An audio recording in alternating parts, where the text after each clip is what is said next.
The first light of dawn crept across the snow-covered slopes of the Colorado Rockies, painting the peaks in shades of rose and gold. Samuel Creek stood at the threshold of his cabin, steam rising from the tin cup of coffee in his weathered hands. The morning ritual hadn't changed in 15 years, not since Sarah and little Emma were taken by the fever in '68. At 42, Samuel had the build of a man who'd survived by his own strength. His shoulders, broad from years of swinging an axe, filled the door frame. Gray streaked through his dark beard, and deep lines etched the corners of his eyes from squinting against mountain glare. But it was the emptiness in those eyes that told the real story, the look of a man who'd learned to live without living. "Morning, Buck, Bell." His voice, rough from disuse, barely disturbed the mountain silence as he approached the lean-to where his horses waited. The bay gelding nickered softly, breath misting in the cold air. Samuel ran a calloused hand along Buck's neck before filling the feed troughs with the last of the good oats from Marcus Stone's trading post. The animals had been his only companions these many winters. They asked for nothing beyond food and shelter, gave nothing beyond service.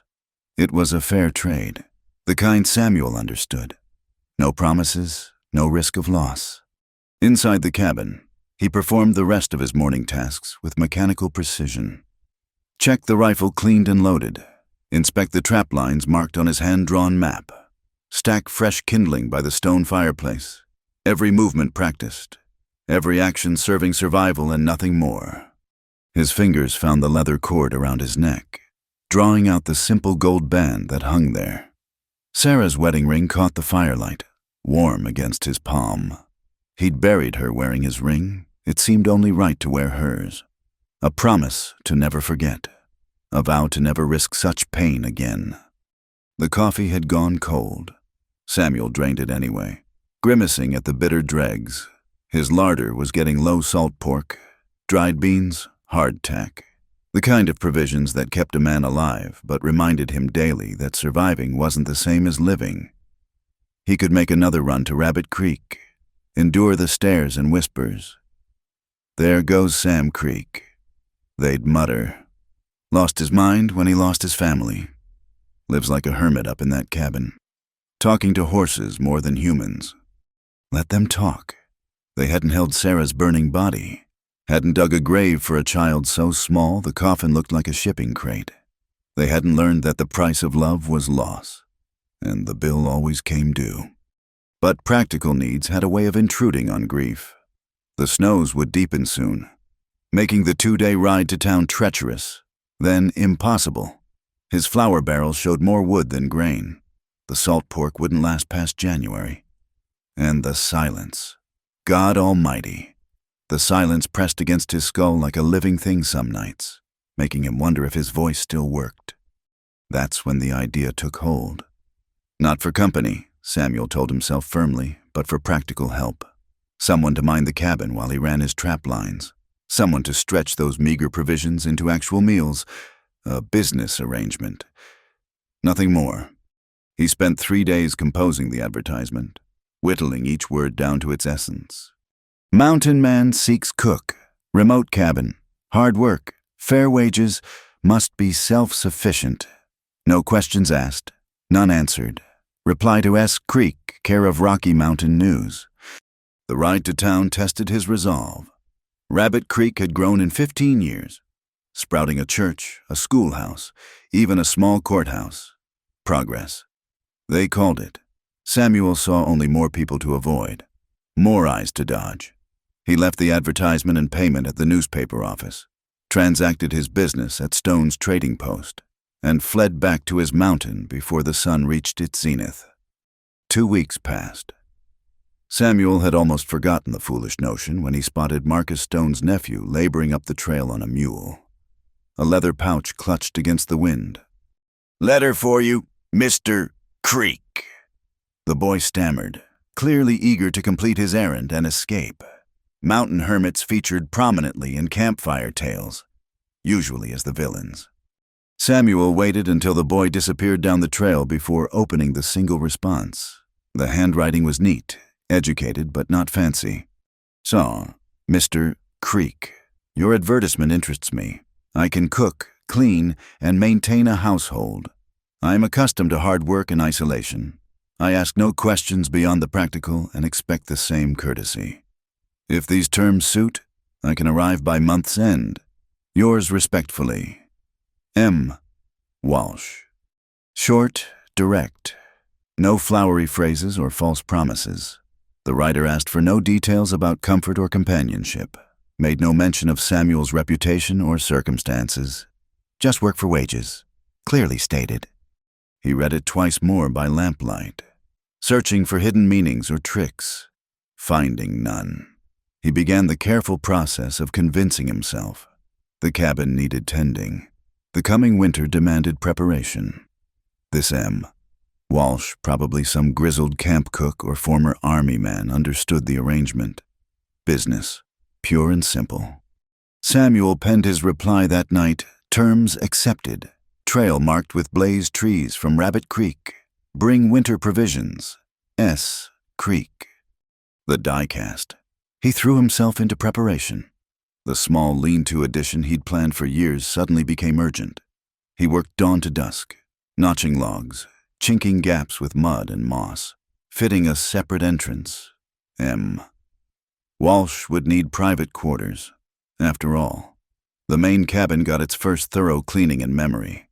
Sarah's ghost seemed to watch from every corner as he swept away years of bachelor neglect. Still, he couldn't bring himself to disturb certain things. Her rocking chair remained by the fire, hosting only shadows. The small wooden horse he'd carved for Emma waited on the mantel, gathering dust like patience itself. These relics hurt to see but would hurt more to remove, like probing a wounded tooth with your tongue. The appointed day arrived with the first real snow of the season, fat, lazy flakes that promised worse to come. Samuel found himself watching the trail, ostensibly checking his blazes, but really wondering what kind of fool answered such advertisements. Someone desperate, probably.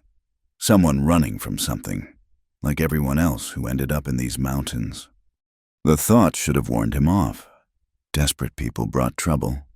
But the alternative was another winter of silence, another season of one-sided conversations with horses and ghosts. When he caught himself washing his face and trimming the worst of his beard, Samuel cursed his own weakness. Just business, he muttered, his voice strange in his own ears. Someone to mind the fires and make the coffee, nothing more. The leather cord shifted against his chest, Sarah's ring finding his heartbeat. For 15 years, that rhythm had been steady, dependable, safe. But as afternoon shadows grew long and the snow began to stick, Samuel felt something he'd thought frozen forever, a flicker of anticipation. Not hope, he insisted to himself. Never that, just the practical satisfaction of solving a problem. He turned back to the cabin to wait, unaware that his carefully ordered world stood on the edge of magnificent disruption. The snow continued to fall, covering old tracks and preparing the ground for new ones. And somewhere down the mountain, destiny climbed upward on tired legs, carrying more than anyone could have imagined. The coffee pot bubbled on the stove. Samuel poured another cup and took his position by the window. Just business, he reminded himself. But his hand found Sarah's ring again, and for the first time in 15 years, he wondered if the dead truly wanted the living to die with them.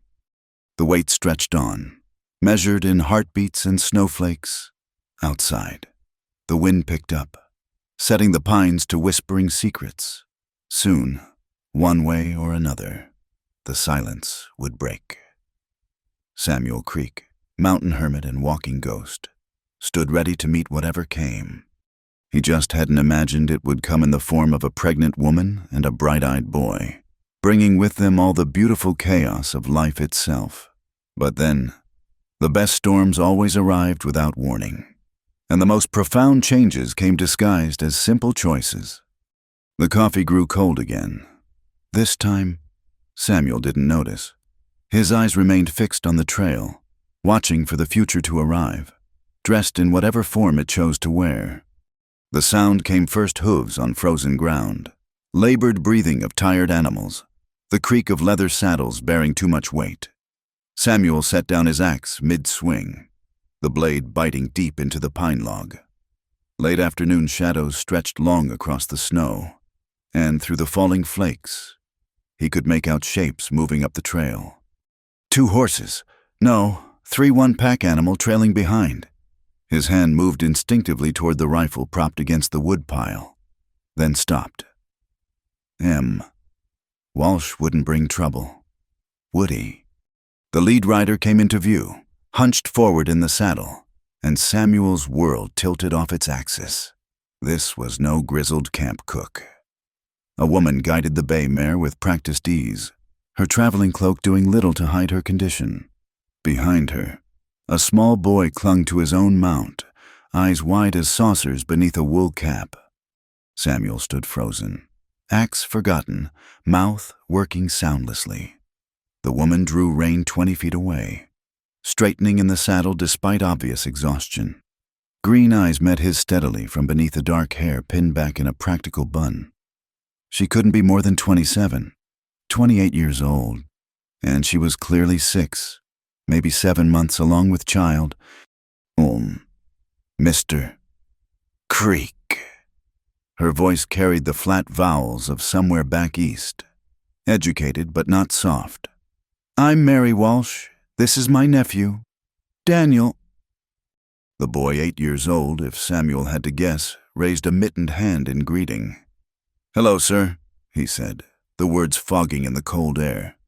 Samuel's thoughts scattered like startled rabbits. This wasn't she couldn't be he'd been expecting. I posted for a cook, he finally managed, the words emerging rough as bark. He gestured helplessly at the scene before him. I posted for a cook, but standing at my door is a pregnant woman with a son. The words hung in the air between them, Samuel's breath crystallizing like his shock. The firelight spilling from the cabin window caught the snow in Mary's hair, turning her into something from a half-remembered dream or nightmare. He couldn't tell which. Mary's chin lifted slightly. I can cook, she said simply.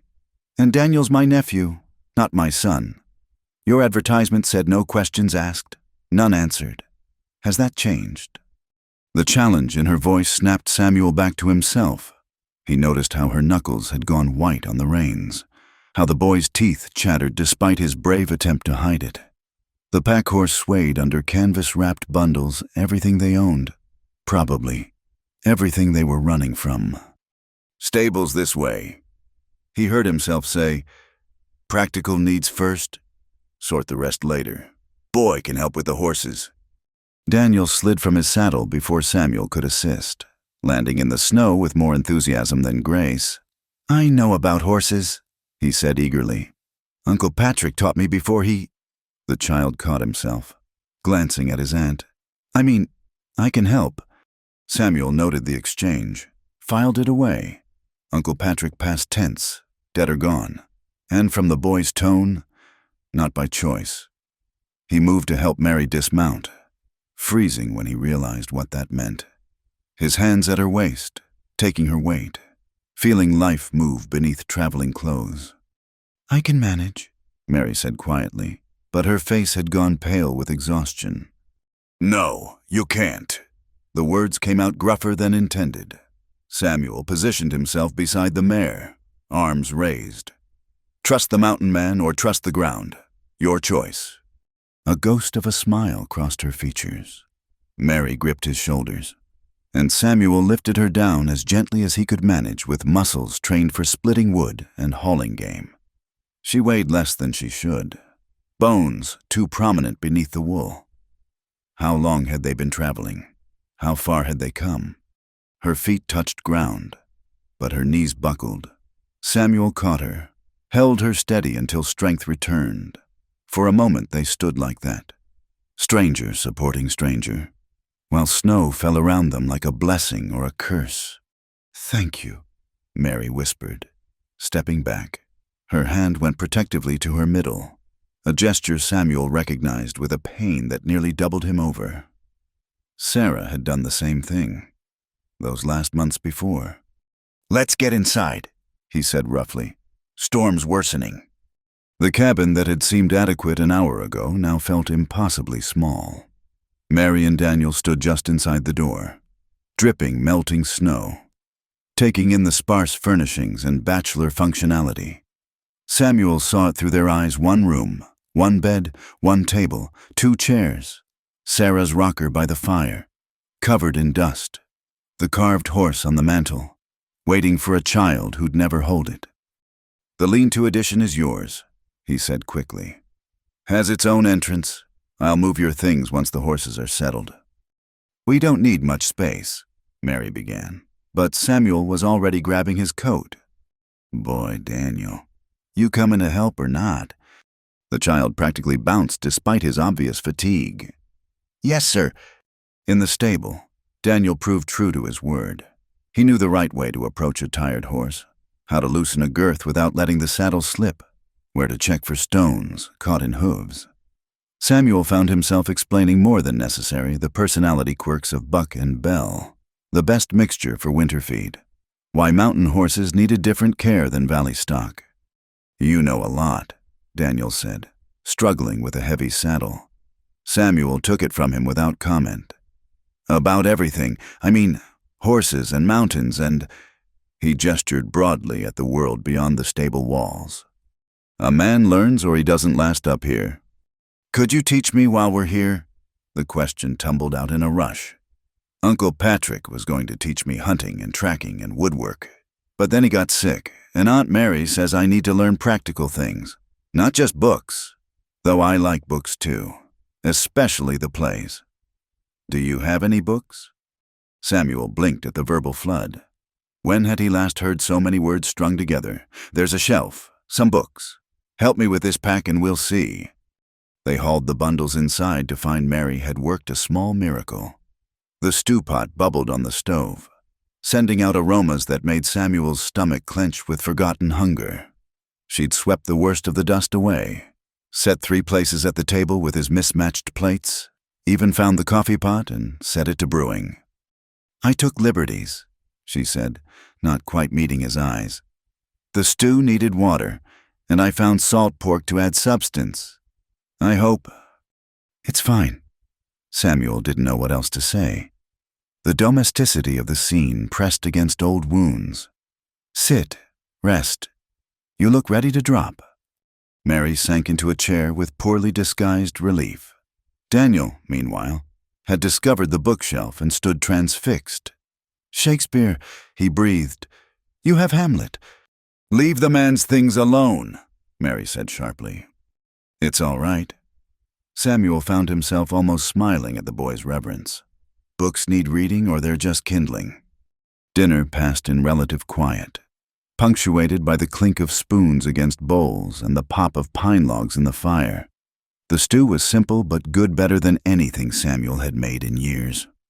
Mary knew her way around limited provisions, making salt pork and dried vegetables taste like a feast. Daniel's eyes drooped despite his best efforts.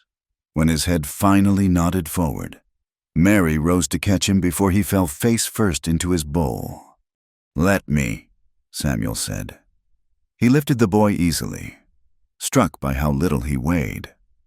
Like a bird, all hollow bones and heart. "The lean-to has a small bed meant for storage, but it'll do." He carried Daniel through the connecting door, Mary following with a candle. The space was rough but clean, he'd seen to that. A narrow bed with fresh straw tick, a small table, hooks for clothes. Mary's eyes took it in, and something in her shoulders eased. "This is more than generous," she said as Samuel laid Daniel on the bed. The boy stirred, mumbled something about Hamlet and horses, then subsided. Back in the main room, they faced each other across the table like negotiators at a treaty. Mary's hands wrapped around a tin cup of coffee, seeking warmth, up close. Samuel could see the fine lines exhaustion had carved around her eyes, the determined set of her jaw. "You're not what I expected," he said finally. "Nor are you." She met his gaze steadily. "The advertisement suggested someone who wouldn't ask questions." I'm not asking, but I'm not blind either. Woman in your condition, boy that age, riding into mountains with winter coming, running from something or to something, and neither bodes well. Mary was quiet so long, Samuel thought she wouldn't answer. Then, Daniel's my nephew by marriage, my late sister's boy. His mother died 3 years ago. His father... Her jaw tightened. His stepfather was a good man who treated him as his own, but Patrick died of lung fever last spring. And the child's blood father wants what Daniel represents, not Daniel himself. The words came out bitter as winter wind. The boy has an inheritance from his mother, modest but enough to attract attention from those who'd use a child for gain. Samuel absorbed this, reading between the lines. Legal guardian disputed. Someone with better lawyers or deeper pockets. A woman with no husband, no standing, no recourse but flight. And you? The question slipped out before he could stop it. Mary's hand moved to her middle. No questions asked. Mr. Creek, that was the agreement. Fair enough. Samuel recognized walls. When he met them, he'd built enough of his own. Can you do the work? Yes. In your condition. Fire flashed in those green eyes. I've been doing it thus far. I'll manage what needs managing, rest when I must. I'm not fragile. Mr. Creek, circumstances have ensured that. And when your time comes, there's a midwife in Rabbit Creek, Mrs. Henderson. The trader mentioned her. Mary's voice stayed steady, but her knuckles whitened on the cup. That's months away. By then. She didn't finish. By then, what the law might have caught up. The weather might have cleared for travel, the father might have appeared, or perhaps she simply couldn't see that far ahead. Each day, survival enough. Samuel understood that feeling. The work's hard. Cooking, cleaning, mending, keeping the fire, maybe helping with light chores. Garden work come spring if you're still here. We will be. Something in her tone suggested a vow. Daniel and I, we're not looking for charity. We'll earn our keep. The boy needs to learn, to work, to be useful, to be... She paused, choosing words carefully. To be the kind of man who protects rather than exploits, who builds rather than tears down. There was a story there, probably several. Samuel let them lie. I trap, hunt, gone days at a time sometimes. You'd be alone. We're used to that. Mountain alone is different than town alone. We'll learn. They stared at each other across the table, measuring. Mary Walsh had steel in her spine. That was certain. But steel could shatter in extreme cold. And the mountains tested everything eventually. Trial period, Samuel said finally. 1 month. If it doesn't suit either party, you leave when weather permits. Wages paid fair. Agreed. Mary extended her hand like a man sealing a bargain. Samuel shook it, noting calluses that spoke of work. Gardens, maybe, or reins held too long. She rose, swaying slightly. I should check on Daniel. Rest, Samuel said. Both of you, work starts tomorrow. Mary nodded, moving toward the lean-to door. She paused at the threshold. Mr. Creek, thank you for taking a chance on unexpected circumstances. After she'd gone, Samuel sat alone by the fire. The cabin felt different, fuller, but somehow more empty, too. The coffee pot still steamed. 3 bowls needed washing instead of 1. Small changes that felt enormous. He pulled out Sarah's ring, letting firelight play across the gold. What would she think of this, a pregnant woman and young boy under his roof, running from shadows he couldn't see? Sarah would have taken them in without question. He knew. Would have mothered them both, made the cabin ring with laughter and purpose. But Samuel wasn't Sarah, had never had her gift for easy warmth.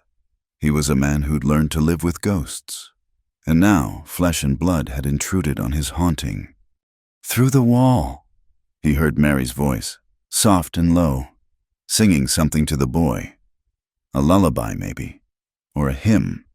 The sound reached into places Samuel had thought scarred over, stirring things better left buried.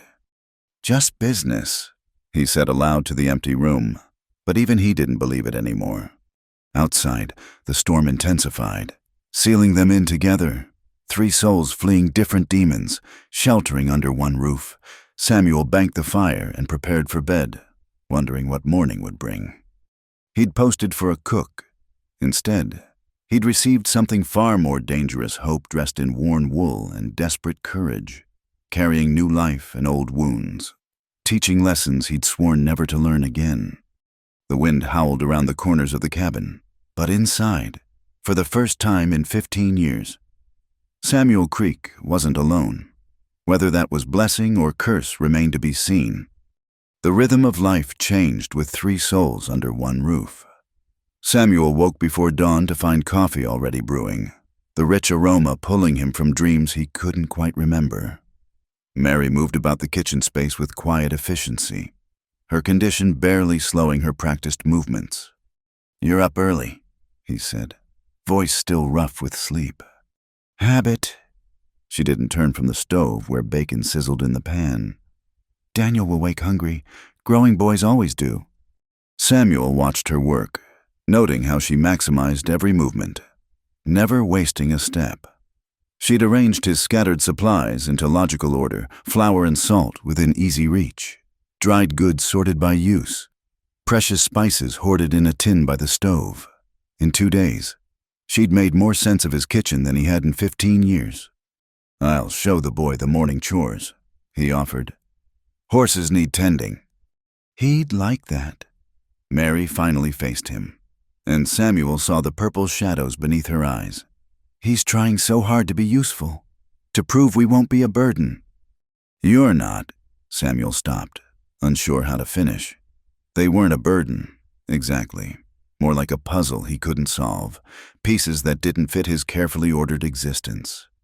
Daniel emerged from the lean-to, hair sticking up at odd angles, eyes bright with 8-year-old enthusiasm.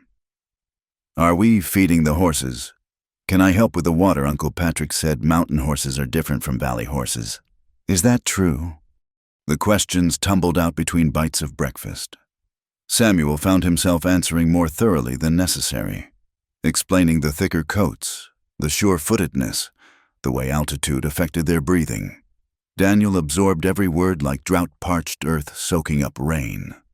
Outside, the boy proved as eager with actions as with questions. He hefted water buckets that were almost too heavy, scattered feed with careful precision, even attempted to muck out stalls despite the pitchfork being taller than he was. "You don't have to do everything in one morning," Samuel said, taking the tool before the boy hurt himself. "I want to learn it all." Daniel's thin face was serious beyond his years. "Aunt Mary says we need to be useful wherever we go, that people only help those who help themselves." Hard lessons for a child. Samuel remembered his own father's teachings, gentler but no less practical. Being useful is good, but there's time to learn. Mountains aren't going anywhere. They worked in companionable silence until Daniel spotted Samuel's tools hanging in the lean-to. "You make things." "Repair mostly. Furniture, tools, whatever breaks." "Could you teach me?" Uncle Patrick was starting to, but then the boy's voice caught. He turned away, suddenly fascinated by a bridle that needed mending. Samuel studied the small shoulders, trying so hard to be broad. "Fetch that piece of pine by the door. We'll start with something simple." For the next hour, he guided Daniel through the basics of reading wood grain, feeling for flaws, understanding how different cuts serve different purposes. The boy's hands were clumsy with the knife, but his focus was intense. "What are we making?" Daniel asked as wood shavings curled beneath the blade. "You'll see. Keep your cuts shallow and even." Mary found them there when she came to call them for the midday meal. She stopped in the doorway, one hand on her lower back, watching her nephew learn the patient art of carving. Something soft crossed her features. Gratitude, maybe, or grief for the uncle who should have been teaching these lessons. "Don't want to stop," Daniel protested even as his stomach growled audibly. Work goes better with food in your belly, Samuel said. Wood'll still be here after. Inside, Mary had transformed leftover stew into something entirely different with the addition of wild herbs she'd somehow found beneath the snow. Rosemary, she said when Samuel raised an eyebrow. It winters over if you know where to look. You know plants? Daniel asked around a mouthful of bread. Some. My mother kept an herb garden. Said a woman should know what heals and what harms. Mary's smile held shadows. Knowledge worth having, wherever life takes you. After the meal, Daniel returned eagerly to his carving while Samuel split kindling for the week ahead. Mary worked nearby, mending a tear in Daniel's coat with tiny, precise stitches. The domestic scene felt both foreign and familiar, like a song in a language he'd once known. Storm coming, Samuel said, reading the signs in the clouds banking against the peaks. Big one, 3, maybe 4 days. Mary's needle paused. We have supplies. Enough, but we'll be snowed in proper. No getting down the mountain if... He didn't finish. If something went wrong. If her time came early. If the boy took sick. We've weathered storms before. Mary resumed her stitching. Though perhaps not mountain storms. Different creature altogether. Wind can drive snow through cracks you didn't know existed. Cold that makes bones ache. And the quiet after... Samuel caught himself. No need to speak of how the silence after a blizzard could drive a man to hear voices in the wind. That evening, they prepared. Samuel showed Daniel how to stack wood properly inside, keeping the driest pieces ready. Mary organized food that wouldn't need cooking if the chimney blocked. Together, they stuffed rags in the gaps where wind might enter, hung blankets over the windows for extra insulation. It's like adventure, Daniel said, excitement overcoming exhaustion. Like the stories where people get trapped in castles. Less romantic when you're living it, Samuel muttered, but the boy's enthusiasm was oddly infectious. Night fell early, the storm announcing itself with scattered flakes that quickly became a wall of white. Wind rattled the shutters, tested every board and beam. Inside, the fire crackled defiance at nature's fury. Daniel had fallen asleep over his carving, the half-formed shape of what might become a horse clutched in one hand. Samuel carried him to bed for the second night running, wondering when this had begun to feel routine. When he returned, Mary sat in Sarah's rocking chair. I'm sorry, she said quickly, starting to rise. I didn't think... Sit! The word came out harsher than intended. Samuel gentled his tone. It's meant for using... She settled back carefully, one hand smoothing over her belly. In the firelight, he could see the child move beneath her dress, life asserting itself despite all hardship. Boy or girl? The question surprised him. He hadn't meant to ask. I don't know. Mary's voice went soft. Daniel hopes for a boy, someone to teach all the things he's learning. And you? I hope for healthy, for safe, for a chance at a life better than... She trailed off, lost in thoughts she didn't share. Samuel fed another log to the fire. Outside, the storm howled like a living thing, but inside felt almost peaceful. His father, Daniel's blood father. He'll come looking. Not a question. Mary's fingers stilled on her stomach. Jeremiah Walsh, my brother-in-law, he has money, influence, friends in the territorial government.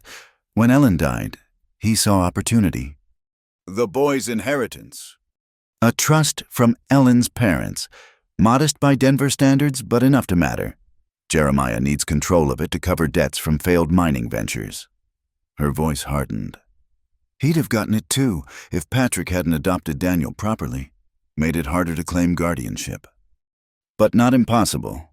No, not with the right judge, the right arguments. A woman alone, unmarried, in delicate condition. The words dripped bitterness. Unfit to raise a boy, especially one with prospects. Samuel understood now. The flight to the mountains, the answered advertisement, the determination to work despite everything, the child you carry. Mary's chin lifted. Mine. The father is gone dead to us in every way that matters. Another story. Mr. Creek. One that stays buried. Fair enough. Samuel had his own graves, literal and metaphorical. Walsh will search the towns first, the civilized places. Yes, he's not a man who understands that civilization isn't always found where the streets are paved. Mary rose, moving to check the windows where wind whistled through despite their preparations. Though I wonder sometimes if we've simply traded one danger for another. The mountains don't care about your past. Samuel said, they'll kill you just as quick, but it's not personal. Oddly comforting.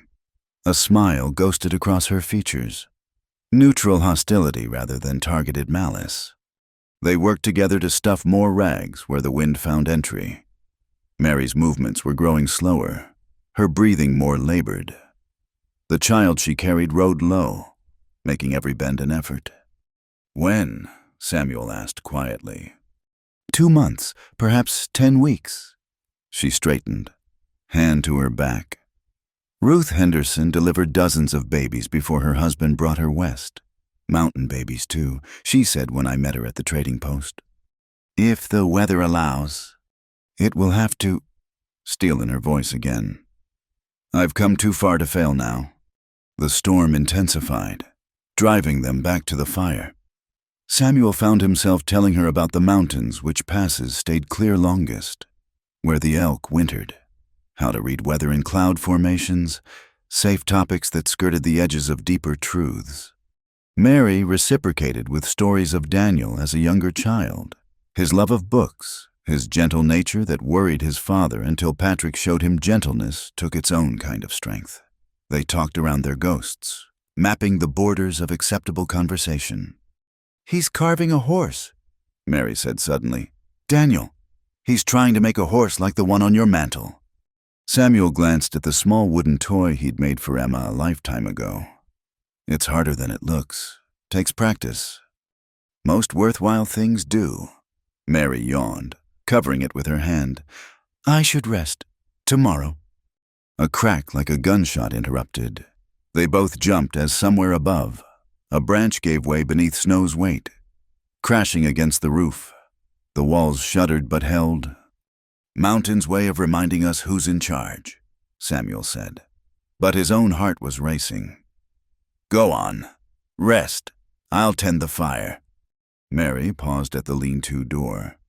Mr. Creek Samuel. His given name sounded strange in another's voice. Thank you for taking the chance, for teaching Daniel, for... She gestured helplessly at the space between them, all the things unsaid. Just practical, he muttered. Boy needs to learn. You need shelter. Simple exchange. But after she'd gone, Samuel sat watching the fire and knew it for a lie. Nothing about this was simple. The storm had sealed them in together. 3 damaged souls learning to move around each other's sharp edges. He was teaching the boy. Yes, but Daniel was teaching him too how to be patient again, how to explain instead of just do, how to see wonder in simple tasks. And Mary was teaching him most dangerous lessons of all. That strength came in forms he'd forgotten. That grace existed in small gestures, the way she touched Daniel's shoulder in passing. The careful economy of her movements, the quiet humming as she worked. That his cabin could hold laughter again without betraying the dead. The wind screamed around the corners, piling snow higher than the windows. They were well and truly trapped now. No escape until nature relented. Samuel had wanted isolation, built his life around it. Now, isolation pressed in from outside while inside. Connections formed despite his best efforts to prevent them. He pulled out Sarah's ring, warming the gold between his palms. I'm not replacing you, he whispered to the dancing flames. Could never do that. But they need help, and I think maybe I need them too. To remember I'm still human, still capable of more than just surviving. The fire popped and settled, sending sparks up the chimney. If Sarah's spirit lingered in this place, she gave no sign of displeasure. Perhaps she understood what he was only beginning to grasp, that hearts weren't made to stay frozen, that life had a way of seeping in through the cracks, that sometimes salvation came disguised as disruption.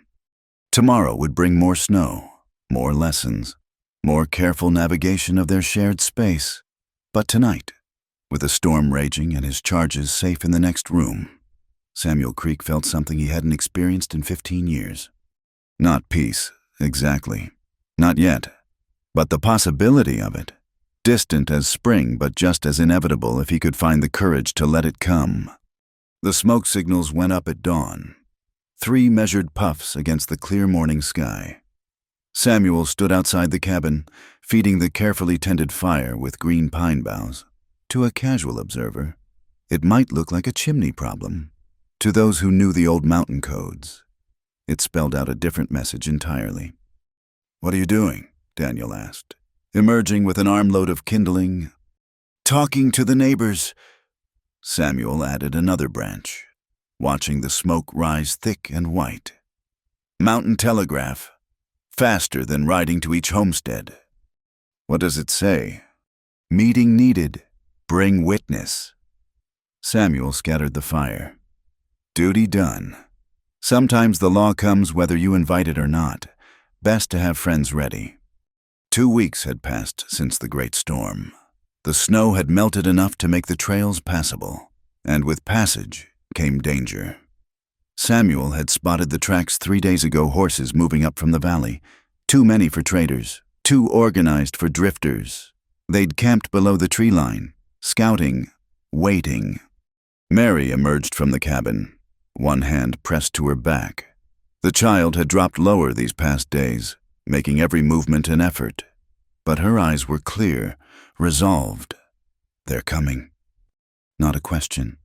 She'd felt it too, the weight of approaching reckoning. Today, most likely, tomorrow at latest. "I should pack, run." "No." Samuel's voice cut sharp. "Running's done. You'll birth that baby on a trail in the snow, boy'll watch you die trying." He shook his head. "Time to stand. Let them come." Daniel's face had gone pale. "Is it him? Is it father? I mean, Mr. Walsh?" Mary knelt awkwardly beside her nephew, taking his thin shoulders in her hands. "Whatever happens, you remember what I've told you. You're not property. You're not a ledger line. You're Daniel McKenna, son of Ellen and Patrick, and no paper changes that." "But what if the judge?" "Judges are men. Men can be wrong." Mary struggled to her feet. Samuel offering an arm she actually accepted. Right doesn't always win in court, but that doesn't make it less right. They spent the morning in tense preparation. Samuel cleaned and loaded every firearm, placed them strategic but subtle around the cabin. Mary gathered papers from an oilskin pouch, letters. Documents, a small leather journal that made her hands shake as she touched it. "Ellen's diary," she explained, seeing Samuel's glance. "From the last year, she wrote everything, what Jeremiah did, why she fled to Patrick's protection." A bitter smile. "Jeremiah doesn't know it exists." "Will it matter in court?" "Perhaps, perhaps not. But the truth should be spoken, even if the law won't hear it." By noon, riders appeared on the trail. Samuel counted 4, no 5. He recognized Marcus Stone's steady figure, unexpected but welcome. The trader had influence, respect. If he'd come as witness. The lead rider was clearly military or ex-military, bearing too straight for civilian life. Behind him rode a younger man with a deputy's star catching sunlight. Then came Walsh himself, Samuel knew without asking. The man wore wealth like armor, fine coat, polished boots, the casual arrogance of someone used to being obeyed. The fourth rider made Samuel's blood run cold. A hired gun if ever he'd seen one. Lean and watchful, hands never far from the paired Colts at his hips. But it was the fifth rider who surprised him most, a young woman, pale and drawn, riding side saddle despite the rough trail. "Catherine," Mary breathed beside him. "Jeremiah's daughter." They reined up in the cabin's yard, spreading out in practiced formation. The military man Marshal Bradley. His badge proclaimed dismounted first. Samuel Creek. You know who I am, Marshal. Samuel kept his hands visible but ready. Question is why you're here.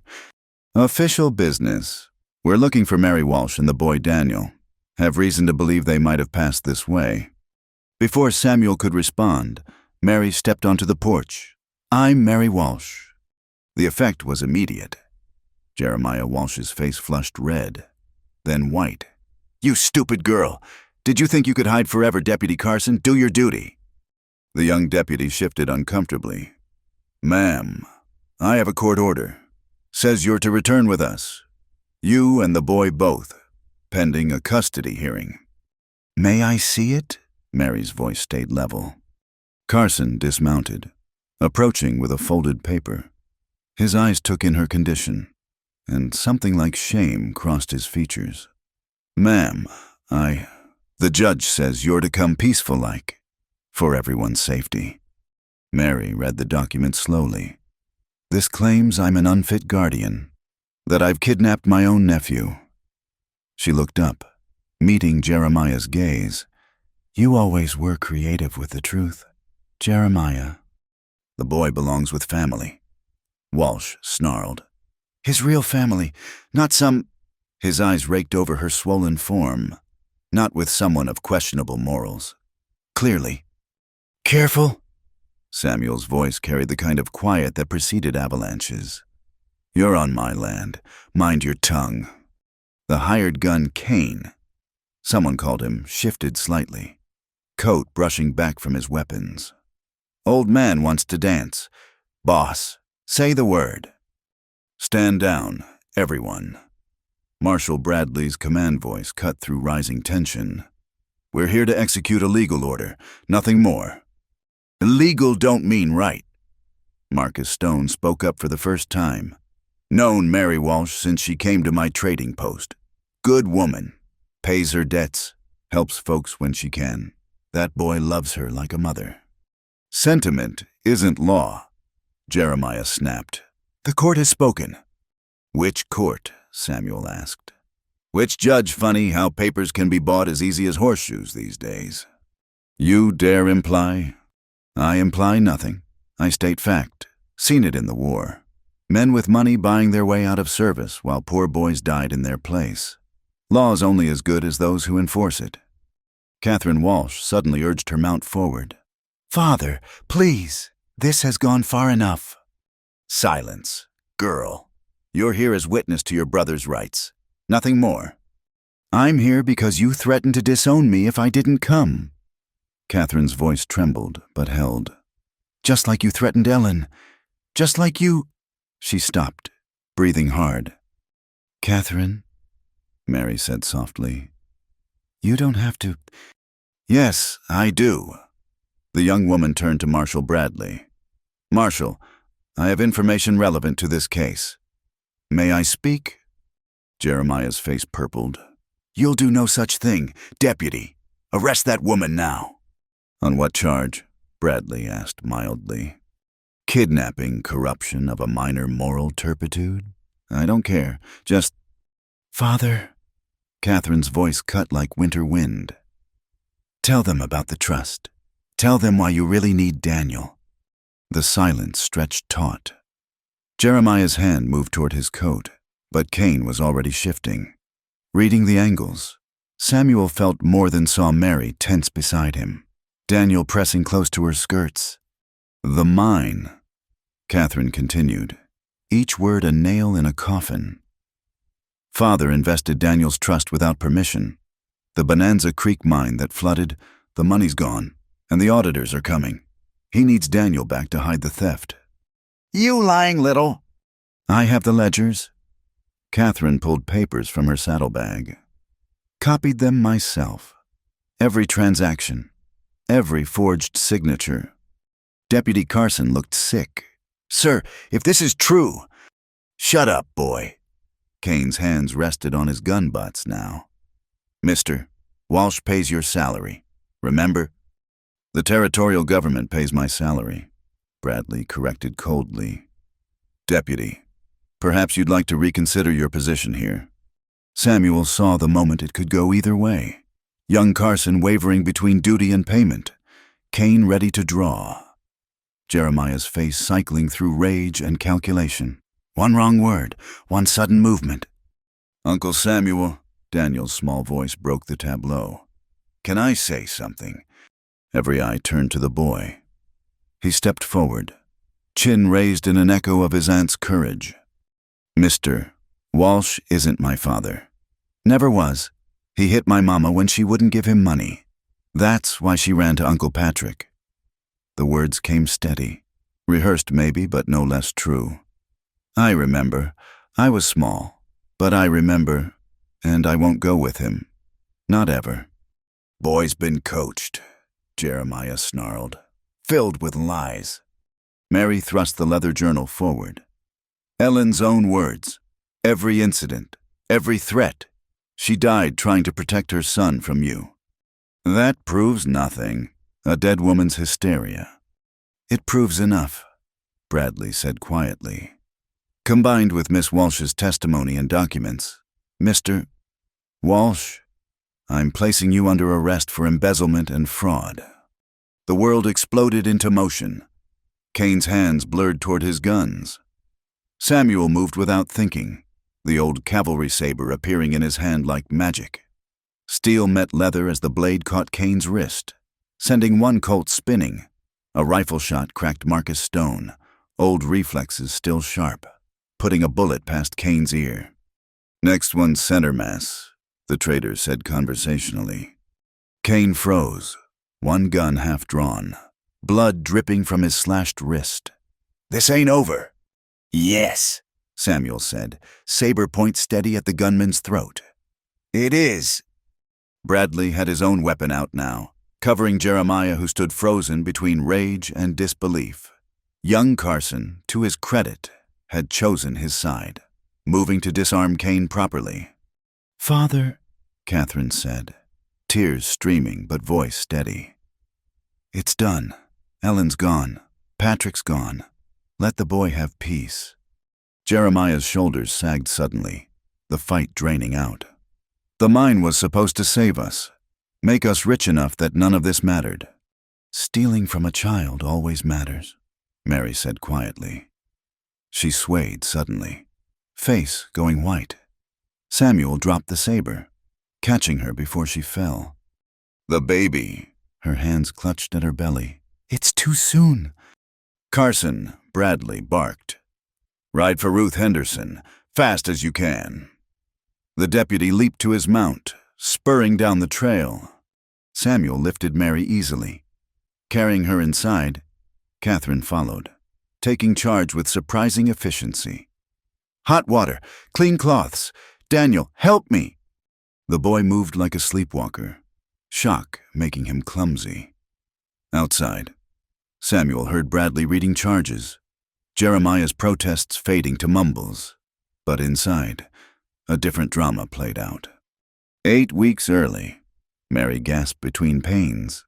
Too early. Babies come when they come, Catherine soothed. My mother had me 6 weeks early, said I was in a hurry to see the world. Samuel built up the fire, set water boiling, tried not to think of another woman, another labor that ended in fever and death. This wasn't the same, couldn't be the same. Samuel, Mary's hand found his, grip surprisingly strong.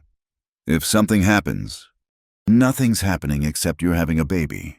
Ruth Henderson will be here soon. Promise me, Daniel. We'll be fine. You both will.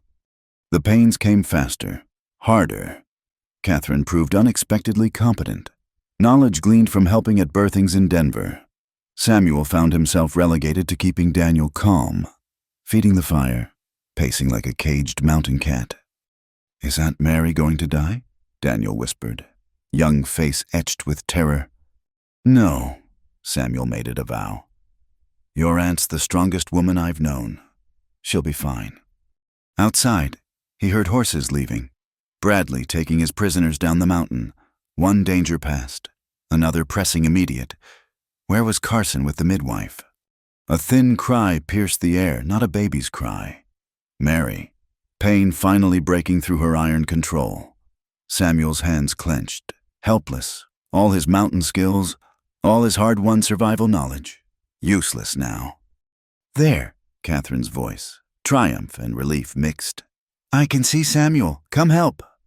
He moved without thought, following Catherine's crisp instructions.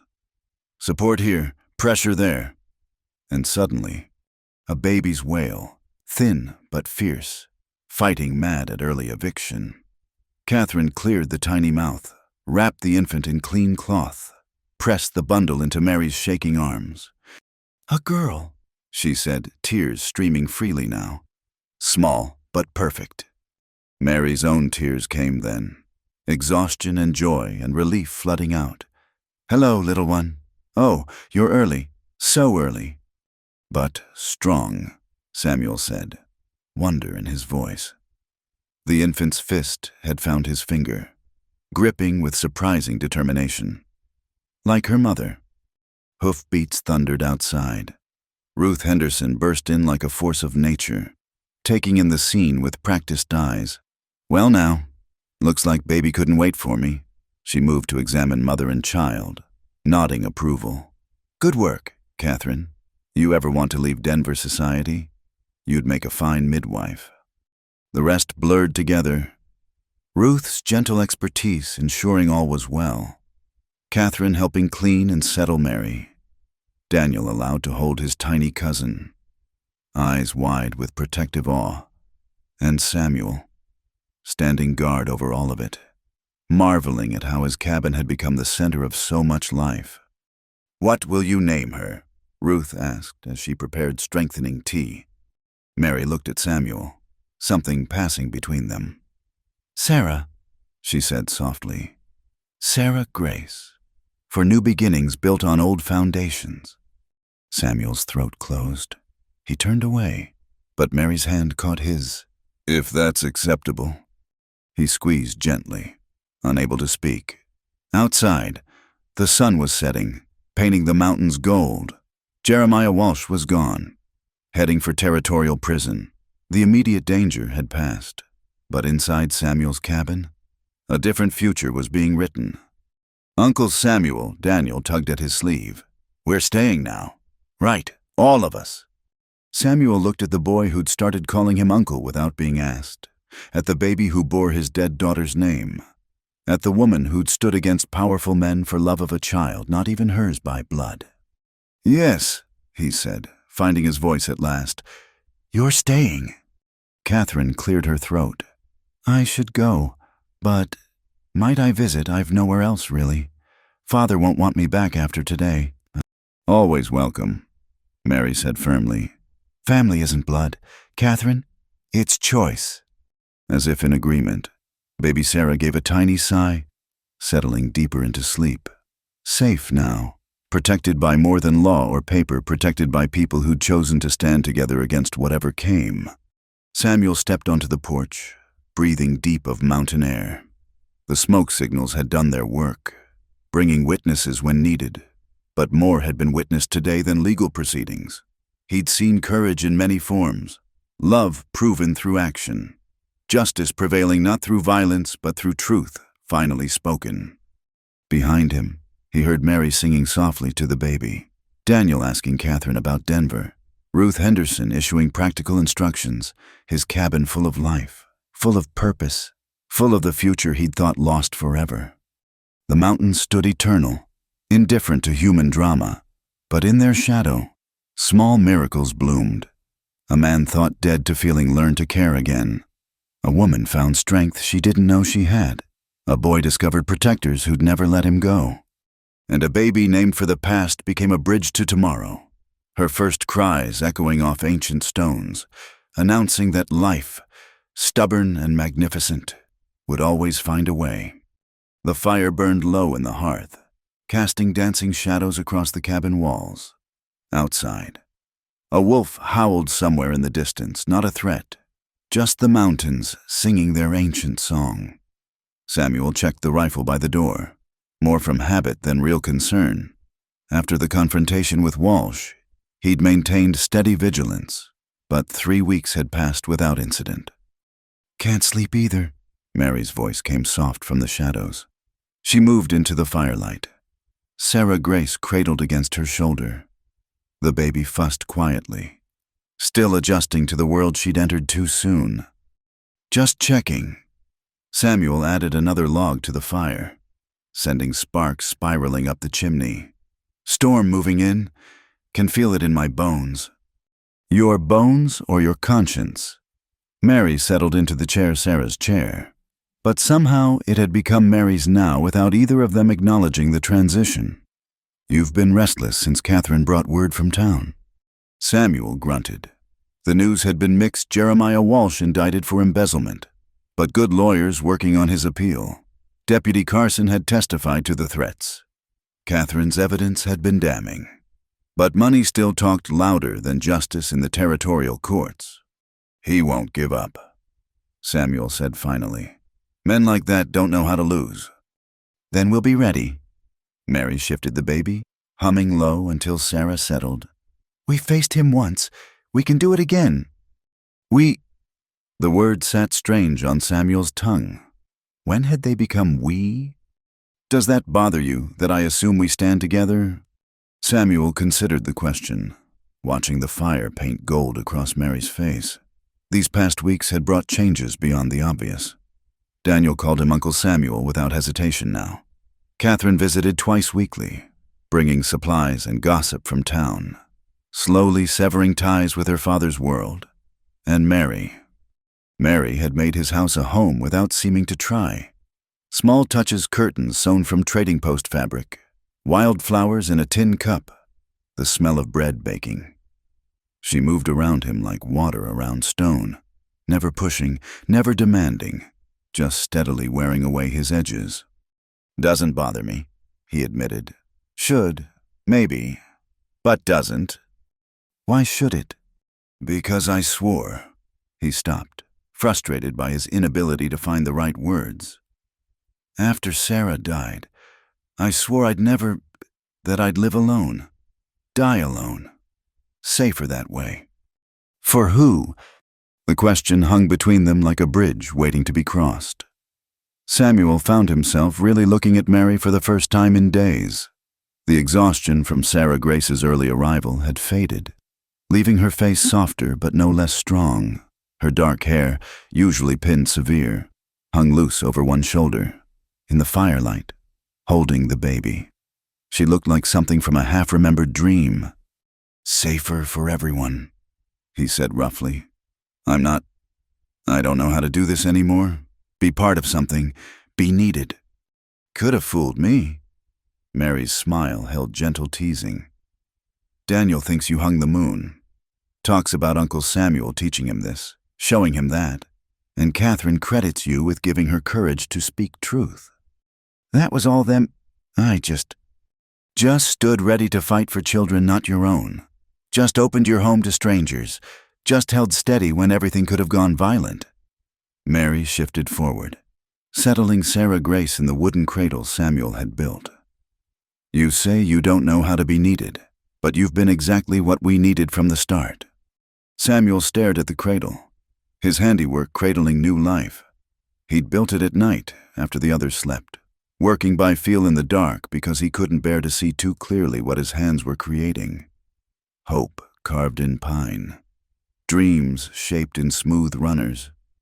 "It's not the same," he said.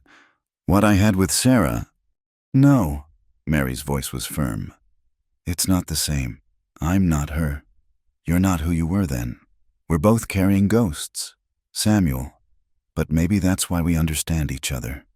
She rose, moving to stand before him, this close. He could see the fine lines around her eyes, the determined set of her jaw. "Tell me about her, about Sarah, about Emma." The words lodged in his throat like stones. He'd never spoken of them, not in detail. But Mary waited, patient as the mountains. And suddenly the dam broke. He told her about Sarah's laugh, bright as morning, how she'd insisted on curtains even in a cabin, saying civilization was a choice, not a place.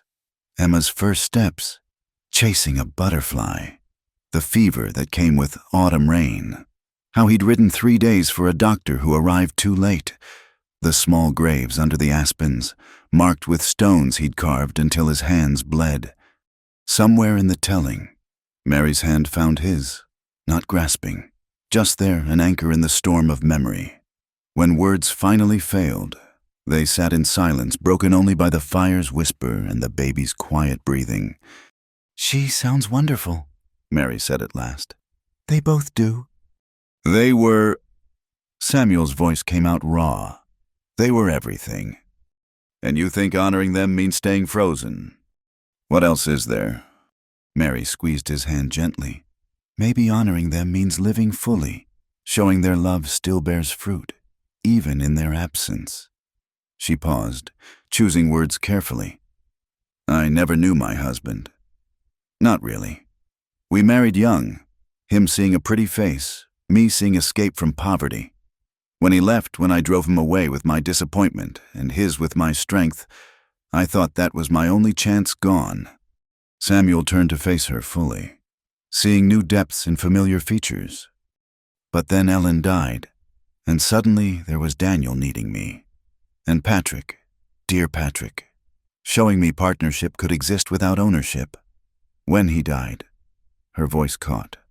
When he died, I thought I'd failed again, but Daniel still needed me.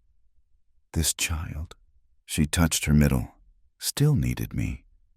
And somehow that was enough to keep moving. The father, Mary's jaw tightened. A mistake born of loneliness and poor judgment. A traveling man with sweet words and no intention of staying. But even mistakes can bring blessings. She looked at the cradle. Sarah Grace is no mistake, whatever her beginning. They lapsed into silence again. But it was different now, not the absence of words, but the presence of understanding. The fire needed feeding. Samuel rose to tend it, hyper-aware of every movement. When he turned back, Mary stood near the window, gazing out at the night. Storm's here, she said unnecessarily. Snow had begun falling, thick and silent.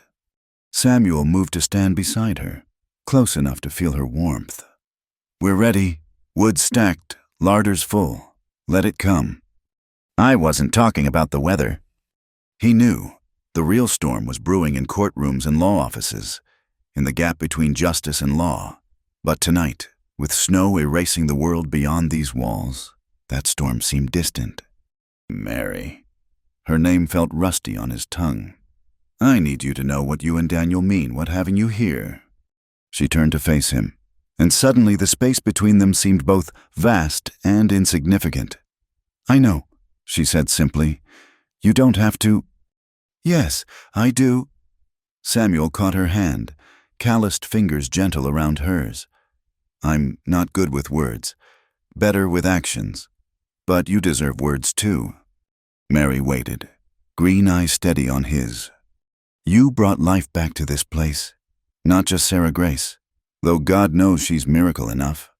But you and Daniel, even Catherine, you made it worth heating more than one corner, cooking more than survival requires. He struggled, frustrated by language's limits. I built walls to keep the world out. You walked through them like they weren't there. Maybe because I wasn't trying to. Mary stepped closer, free hand rising to rest against his chest. I just needed shelter, found more than I was looking for. The moment stretched between them, fragile as spun glass. Samuel felt his heartbeat under her palm, wondered if she could feel how it raced. 15 years of careful distance collapsed into inches. I'm scared, he admitted, the words torn from depths he'd thought sealed. Scared of losing again, scared of not being enough, scared of... Mary rose on her toes, silencing him with a kiss soft as snowfall. For a moment, Samuel stood frozen, then something deep inside, something he'd thought dead with Sarah, stirred to life. His arms came around her, careful of her still healing body, and he kissed her back with all the desperate hope of a man granted unexpected resurrection. When they parted, both breathing unsteadily, Mary smiled. Scared is just another word for careful, And careful's kept you alive this long. Don't want just alive anymore." The admission surprised him with its truth. "Good. Neither do I." A cry from the cradle interrupted whatever might have come next. Mary moved to tend Sarah Grace, and Samuel found himself following, drawn by something stronger than habit. Together they soothed the baby, Mary nursing while Samuel kept the fire bright. "Stay," he said suddenly. "Not just for shelter or safety. Stay because—" He gestured helplessly at the domestic scene, the rightness of it. "Because this works. We work." Mary looked up from the baby, eyes bright with unshed tears. "Is that a proposal?" Samuel Creek. Was it? Samuel examined his heart, finding not the careful emptiness he'd cultivated, but something growing wild and strong despite his neglect. "Maybe, yes, if you'll have a broken-down mountain man with more past than future. Only if you'll have a fallen woman with a baby that isn't yours and a nephew who asks too many questions." "Already do." The truth of it settled into his bones. "Been having you all along. I think just took me time to know it." Mary laughed, soft and wondering. "Then yes, though we should wait for propriety's sake, for the children's understanding." "Spring," Samuel said decisively. "When the pass is clear and the aspens leaf out, when Sarah Grace is stronger and Daniel's settled." He paused. "When I can take you to their graves, introduce you proper-like." Understanding flowed between them. Deep as mountain springs, Mary shifted the baby, making room beside her. Samuel sat carefully, arm coming around both woman and child, natural as breathing, right as rain. "I should warn you," Mary said, settling against his shoulder. "I'm particular about curtains, and I'll want a proper garden come spring. And Daniel's education can't stop just because we're in the mountains." Warned and accepted. Samuel pressed a kiss to her hair, marveling at the permission to do so. "I should warn you, Beck. I go days without talking sometimes. I track mud everywhere, and I've forgotten most of what I knew about being a husband. We'll remember together, or learn new ways." Mary yawned, exhaustion finally claiming its due. "Should go to bed, separate beds." She added firmly, "Some proprieties worth keeping." But neither moved. The fire crackled. The snow fell. The baby slept peaceful in her mother's arms. And Samuel Creek, who'd sworn off love and connection, held his unexpected family close and felt his frozen heart complete its thaw. Later, he'd carry Mary to her bed, check on Daniel, bank the fire for the night. Tomorrow would bring its own challenges, whether to endure, plans to make, futures to negotiate. The threat of Walsh's lawyers still loomed, and spring would test their nascent bonds. But tonight, in the circle of firelight with snow sealing them safe from the world, Samuel allowed himself to believe in second chances, in love that came not as lightning, but as spring rain, steady and nurturing, in the possibility that broken people could build something whole together. The wolf howled again, closer now, but inside the cabin, surrounded by walls built of log and chinked with hope. A different kind of pack was forming, not bound by blood, but by choice, by circumstance transformed into commitment, by the endless human capacity to try again despite all hurt. Samuel Creek had posted for a cook. He'd received so much more a reason to live, not just survive. And in accepting that gift, he'd given one in return a home where love could grow wild as mountain flowers, rooted deep and reaching always toward the light. The morning sun cast long shadows across the snow as hoofbeats echoed from 3 directions. Samuel stood in the cabin doorway, the weight of his cavalry saber familiar on his hip. Behind him, Mary held Sarah Grace close while Daniel pressed against her skirts. They'd known this moment would come. The law didn't give up easy when money was involved. From the east came the Hendersons, Tom and Ruth, their 2 grown sons riding behind. From the north, Marcus Stone led a group of mountain men Samuel recognized from trading post gatherings. And from the west, unexpected but welcome, came several former soldiers from Fort Collins' men who'd heard the smoke signals and remembered Samuel Creek from the war. "Quite the gathering," Mary murmured. "You have more friends than you claimed." "Not friends," Samuel corrected, though his chest tightened with something like gratitude. "Just people who understand right from wrong." The cabin yard filled with riders, their breath steaming in the cold air. Samuel had spent the dawn hours preparing weapons placed but hidden, sightlines checked, fallback positions mapped, but violence was the last resort. First came the attempt at civilization, even here where law was more suggestion than scripture. The main party appeared on the southern trail right on schedule. Marshal Bradley rode at the front, his military bearing unchanged. But this time, Jeremiah Walsh sat a horse between two deputies, hands bound before him. The hired gun Kane was notably absent, run off to territories unknown after their last encounter. Word had it. More surprising was the official-looking carriage that struggled up the rough trail behind them, and the several townspeople who'd made the journey. Samuel recognized the circuit judge, Horace Pemberton, a man with a reputation for fairness when he stayed sober. There was also a court clerk, two lawyers in city clothes looking miserable in the cold, and Catherine Walsh riding alongside like a guardian angel. "Mr. Creek," Bradley called out formally. "We're here for an official custody hearing regarding the minor child Daniel McKenna. Judge Pemberton has agreed to convene court here rather than require a difficult journey for the involved parties." Samuel stepped forward. "This is my land. Marshal, my rules apply. Any man draws a weapon, he'll answer to me first. Law second. Understood." "Understood and agreed." Bradley's eyes swept the assembled mountain folk. "Seems you've arranged for witnesses." "Man's got a right to have his community present." Samuel's hand rested easy on the saber hilt, especially when the other side brings lawyers. Walsh's face flushed red above his bonds. "This is irregular, I demand." "You demand nothing," Judge Pemberton interrupted, dismounting with surprising agility for his age. "You're here on bail, pending criminal charges. Mr.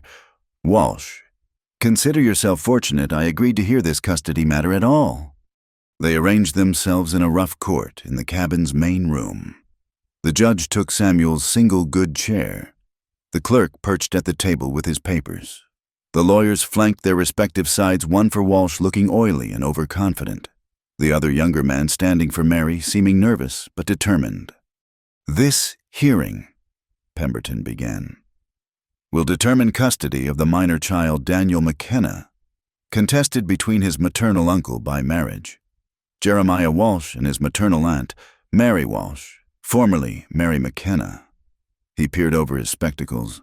"I'll have order and decorum, mountain setting or no. Proceed, Mr. Fulton." Walsh's lawyer stood, smooth as snake oil. "Your Honor, the case is simple. My client is a man of standing, property, and means. He seeks custody of his nephew, his late sister's child, to provide the boy with proper education and opportunities. The current guardian," he gestured dismissively at Mary, "is an unwed woman of questionable morals, living in sin with a mountain recluse, recently delivered of a bastard child. No fitting environment for an impressionable boy." Mary's lawyer started to object, but she placed a hand on his arm. "Let him finish," she said quietly. "Truth will out." Fulton continued, painting a picture of Samuel as an unstable hermit, Mary as a fallen woman, their life as crude and dangerous. He produced documents, affidavits from Denver Society members about Mary's sudden departure, statements about Samuel's violent reputation.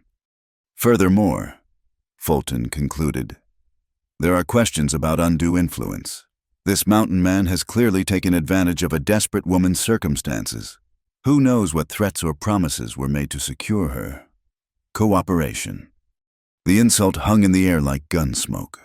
Samuel felt rather than heard the shift in the room, his community bristling at the attack on one of their own. His own hand tightened on the saber hilt, old rage threatening to surface. That's enough. Mary stood, Sarah Grace in her arms. Your Honor, might I speak? This is highly irregular, Fulton began. So is holding court in a cabin. Pemberton noted dryly. I'll allow it.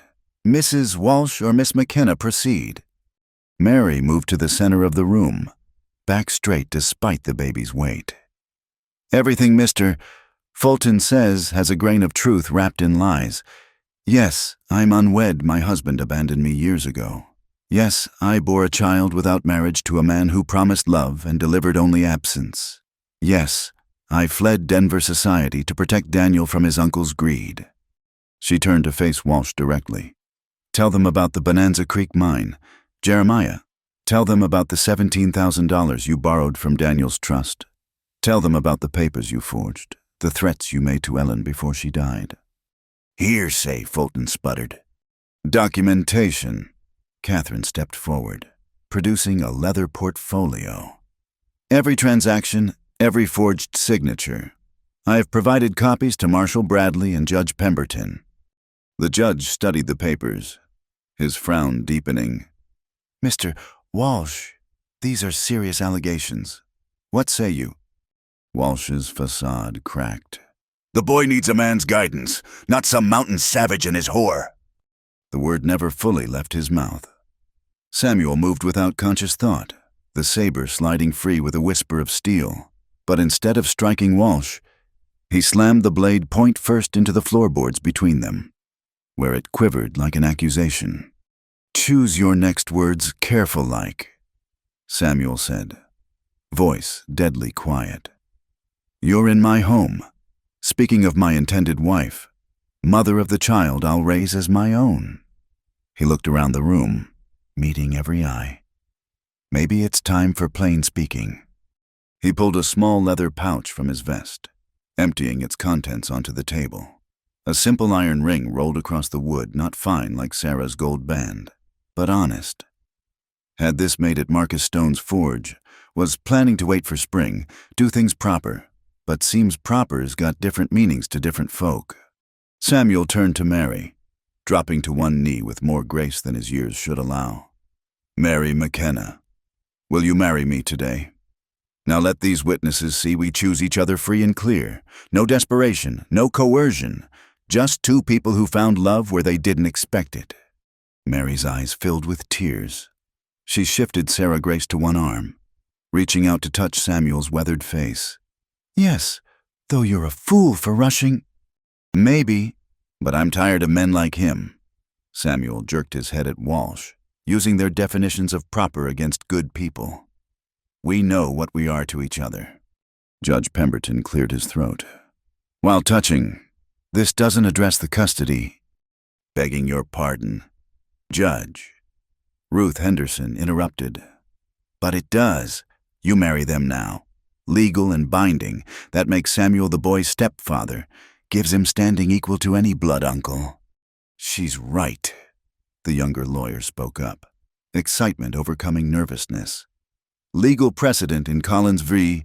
Baker, step-parent in established household takes priority over distant blood relative, especially with evidence of financial misconduct. I can perform the ceremony, Marcus Stone offered. Got ordained through the mail for just such occasions, legal as any church wedding. The room erupted in discussion. Walsh raged about conspiracies and mountain justice. Fulton demanded delays and proper procedures. But the mountain folk stood firm, a wall of determined faces.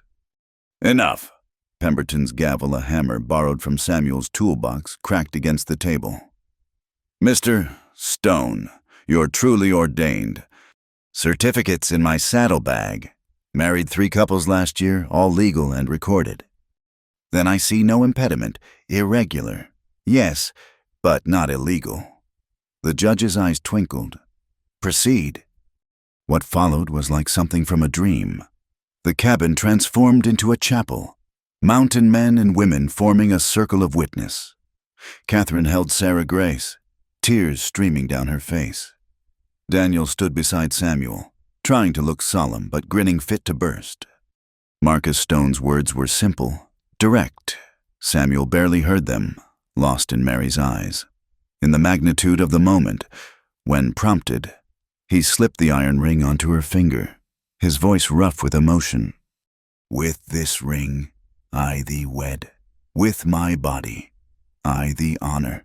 With my worldly goods, I thee endow." The old words. But he added his own, "With my protection, I shelter you. With my strength, I support you. With my love, I choose you today and always." Mary's response was clear despite her tears. "With this heart, I trust you. With this life, I join you.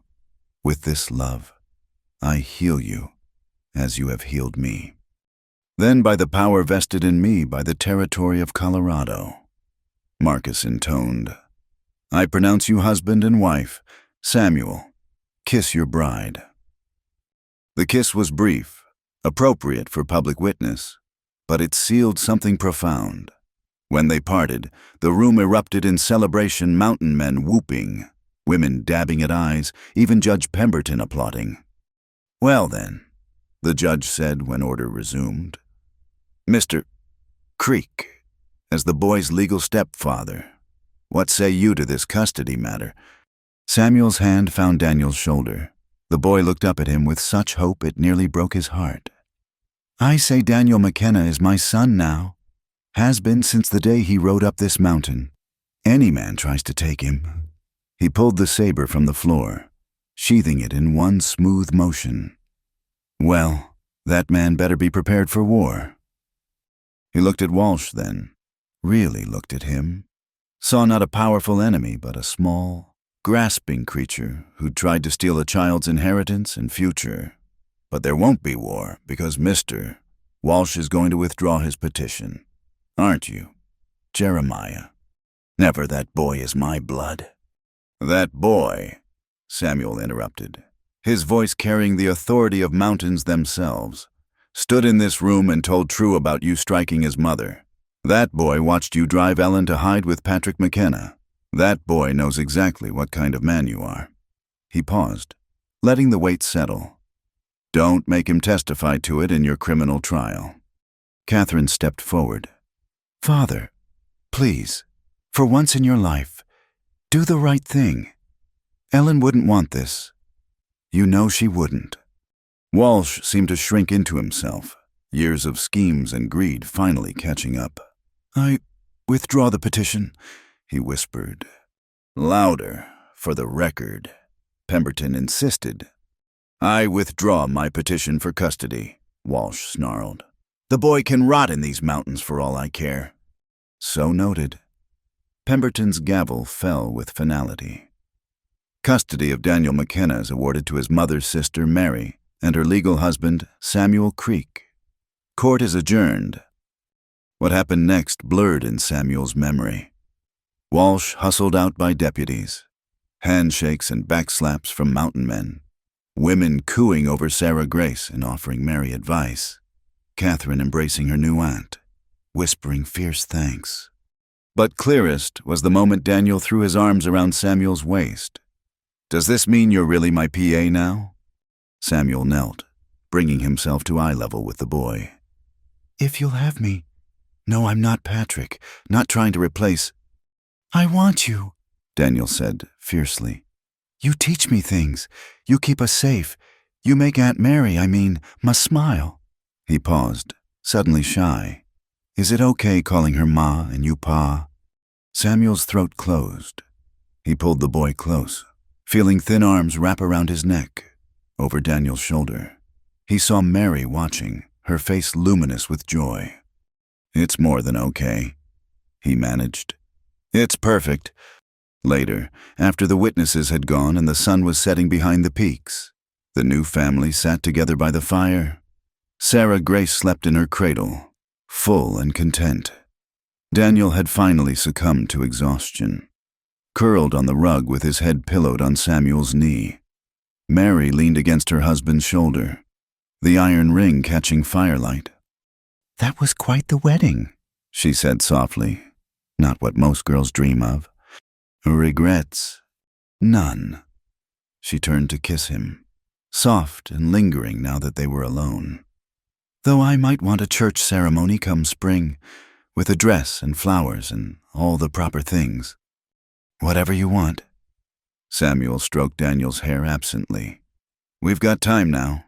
All the time in the world." They sat in comfortable silence, the fire crackling, the cabin walls strong around them. Outside, night fell over the mountains, but inside was warmth and light and love, a family forged not by blood but by choice, tested by fire and proven true. Samuel thought of his advertisement, written in loneliness and practicality. "Mountain man seeks cook." Such simple words for such a profound change. He'd posted for help with meals and received instead a reason to feast on life itself. "What are you thinking?" Mary asked, feeling his quiet laughter. "Just that I posted for a cook," Samuel said, pressing a kiss to her hair. "But I received a pregnant woman with a son who taught me how to love again." Mary's hand found his, fingers intertwining. "And I answered an ad for work, but found a man who taught me love could be gentle, that strength could protect instead of harm. We make a good match, then." "The best," she agreed, "the very best." The fire burned on, warming their faces and their future.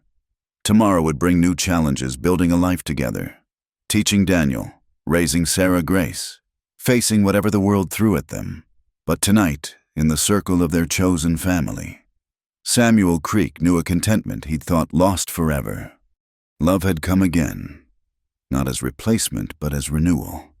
And in accepting it, he'd learned the greatest truth that hearts, like mountains, could be scarred by avalanche and fire, but still stand strong, still reach for sky, still shelter new growth in their shadows. The mountain man had posted for a cook, but he'd received so much more. He'd received a second chance at everything. The news came with the spring thaw, carried up the mountain by Marcus Stone himself. Samuel was teaching Daniel to read deer tracks in the mud when the trader's wagon appeared on the trail, earlier in the season than usual. "Got word from Denver," Marcus called out, not bothering with pleasantries. "Thought you'd want to know right away. Walsh got 5 years, embezzlement, fraud, attempted coercion. Catherine's testimony sealed it." Samuel straightened slowly, processing the information. Beside him, Daniel had gone very still. "5 years," the boy repeated. "He can't come after us for 5 years." "Can't come after you ever," Marcus corrected kindly. "Judge made it clear all parental rights terminated. You're a Creek now, official as it gets." They found Mary in the garden plot she'd insisted on clearing as soon as the snow melted. Sarah Grace slept in a sling across her mother's chest, while Mary worked the soil with determined strokes. The baby had thrived despite her early arrival, round-cheeked and bright-eyed at 3 months old. "It's over," Samuel said simply, sharing Marcus's news. Mary's hands stilled on the hoe. For a long moment, she just stood there, face turned to the sun. Then the tears came, not the desperate tears of fear or grief, but the cleansing rain of relief. "Over," she whispered, sinking onto a stump Samuel had left for just such purpose. "Oh, Samuel, it's really over." Daniel ran to her, throwing his arms around her neck. "We're safe, Ma. Really, truly safe."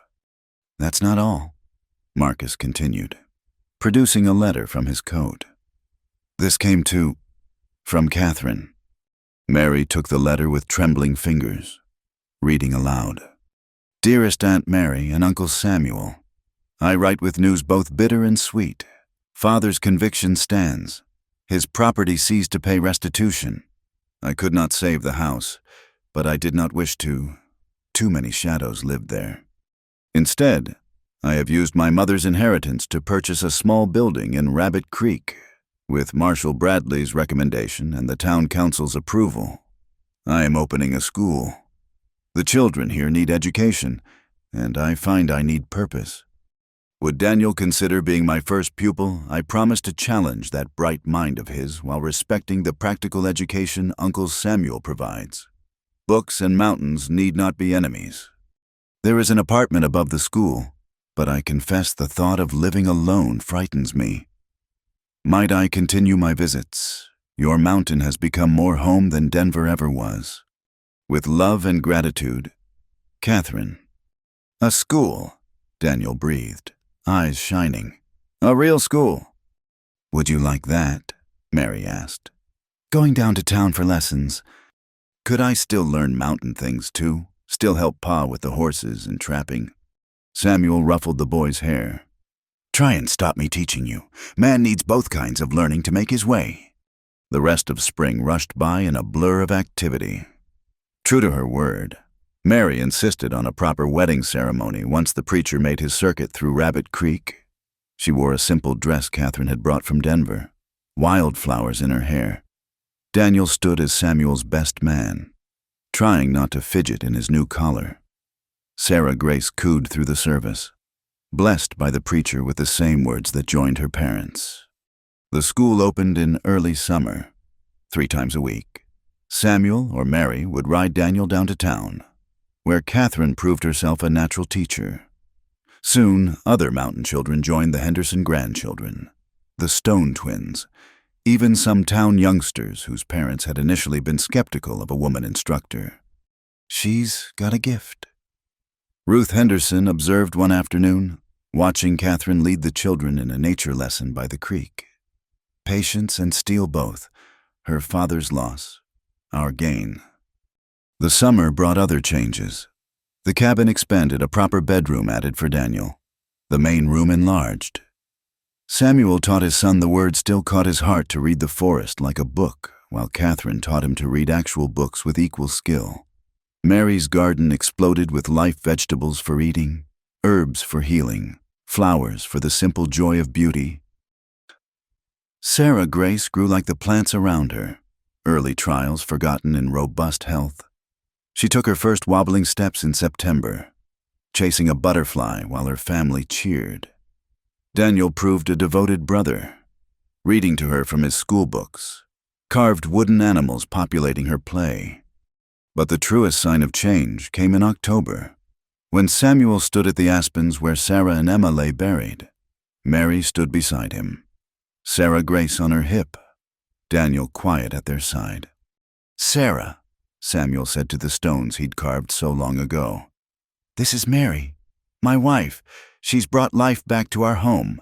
And this is Daniel, our son. He's got Emma's curiosity, always asking questions, his voice roughened. And this little one is Sarah Grace, named for you, for new beginnings. Mary stepped forward, laying wildflowers on each grave. I'll take care of him, she said simply. Of all of us, not replacing you, just continuing what you started. Love doesn't divide, it multiplies. They stood in silence, autumn light filtering through golden leaves. Then Sarah Grace reached out, patting Samuel's wet cheek with chubby fingers. Pa, she said clearly, her first word. Daniel whooped.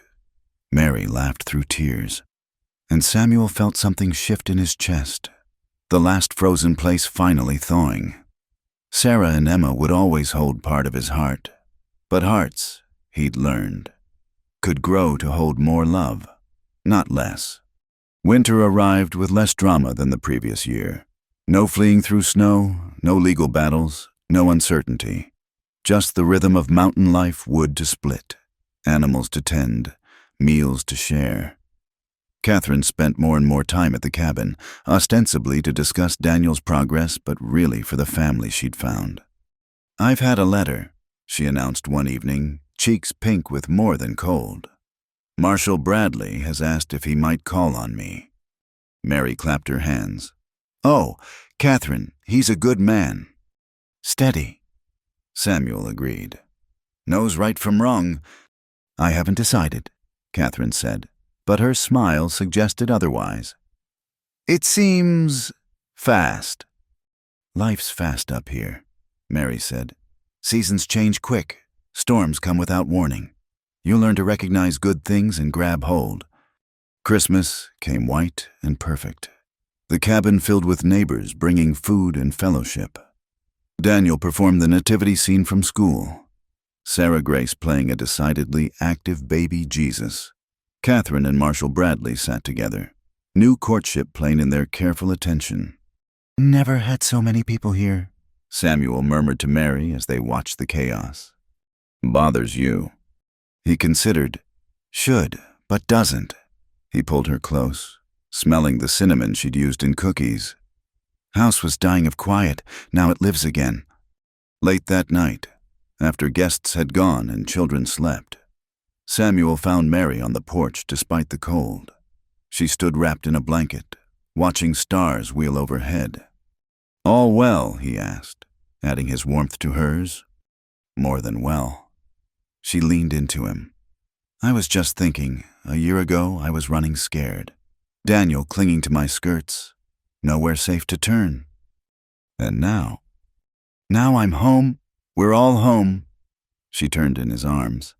"You saved us, Samuel." "No." He was firm on this. "We saved each other. That's what family does." They stood together, breath misting in the cold, while overhead the stars continued their ancient dance. Inside, their children slept safe. Tomorrow would bring chores and lessons, struggles and joys. But tonight, on this mountain that had seen so much sorrow transformed into joy, they had everything. Spring returned as it always did. Slow, then sudden, the aspens budded. The creek ran full with snowmelt, and, on a perfect May morning, Mary found Samuel in the barn and whispered news that set his heart racing. "Another one." He stared at her, joy and terror mingling.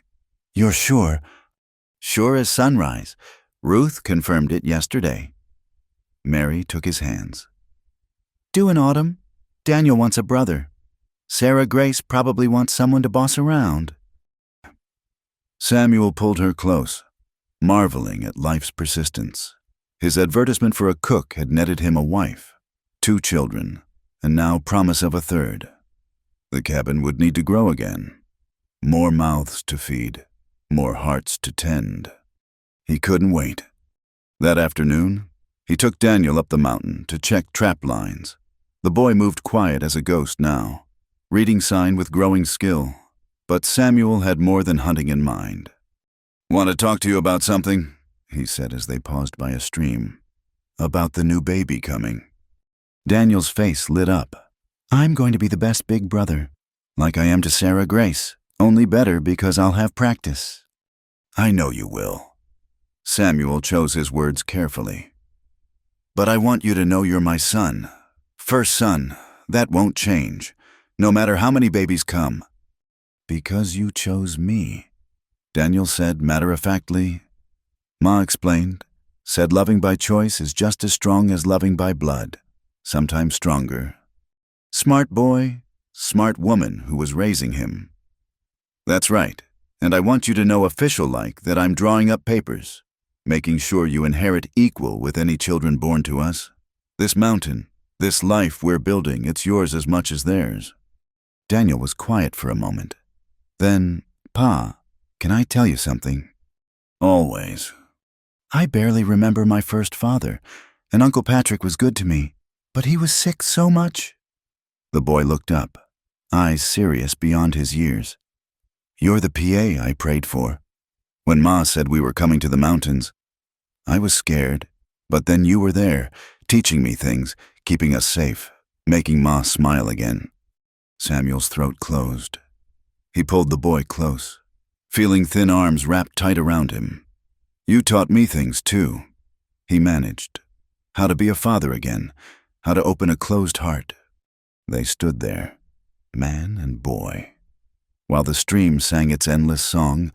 Then Daniel pulled back, swiping at his eyes. "We better check those traps. Can't have the new baby thinking we're soft." "Heaven forbid," Samuel agreed, and they continued up the trail, shoulder to shoulder. That evening, the family gathered for supper Mary's roasted venison, early greens from the garden, bread from Catherine's weekly baking. Sarah Grace banged her spoon, demanding attention. Daniel recounted their mountain adventures with increasing embellishment. Mary listened with the particular glow of a woman growing life.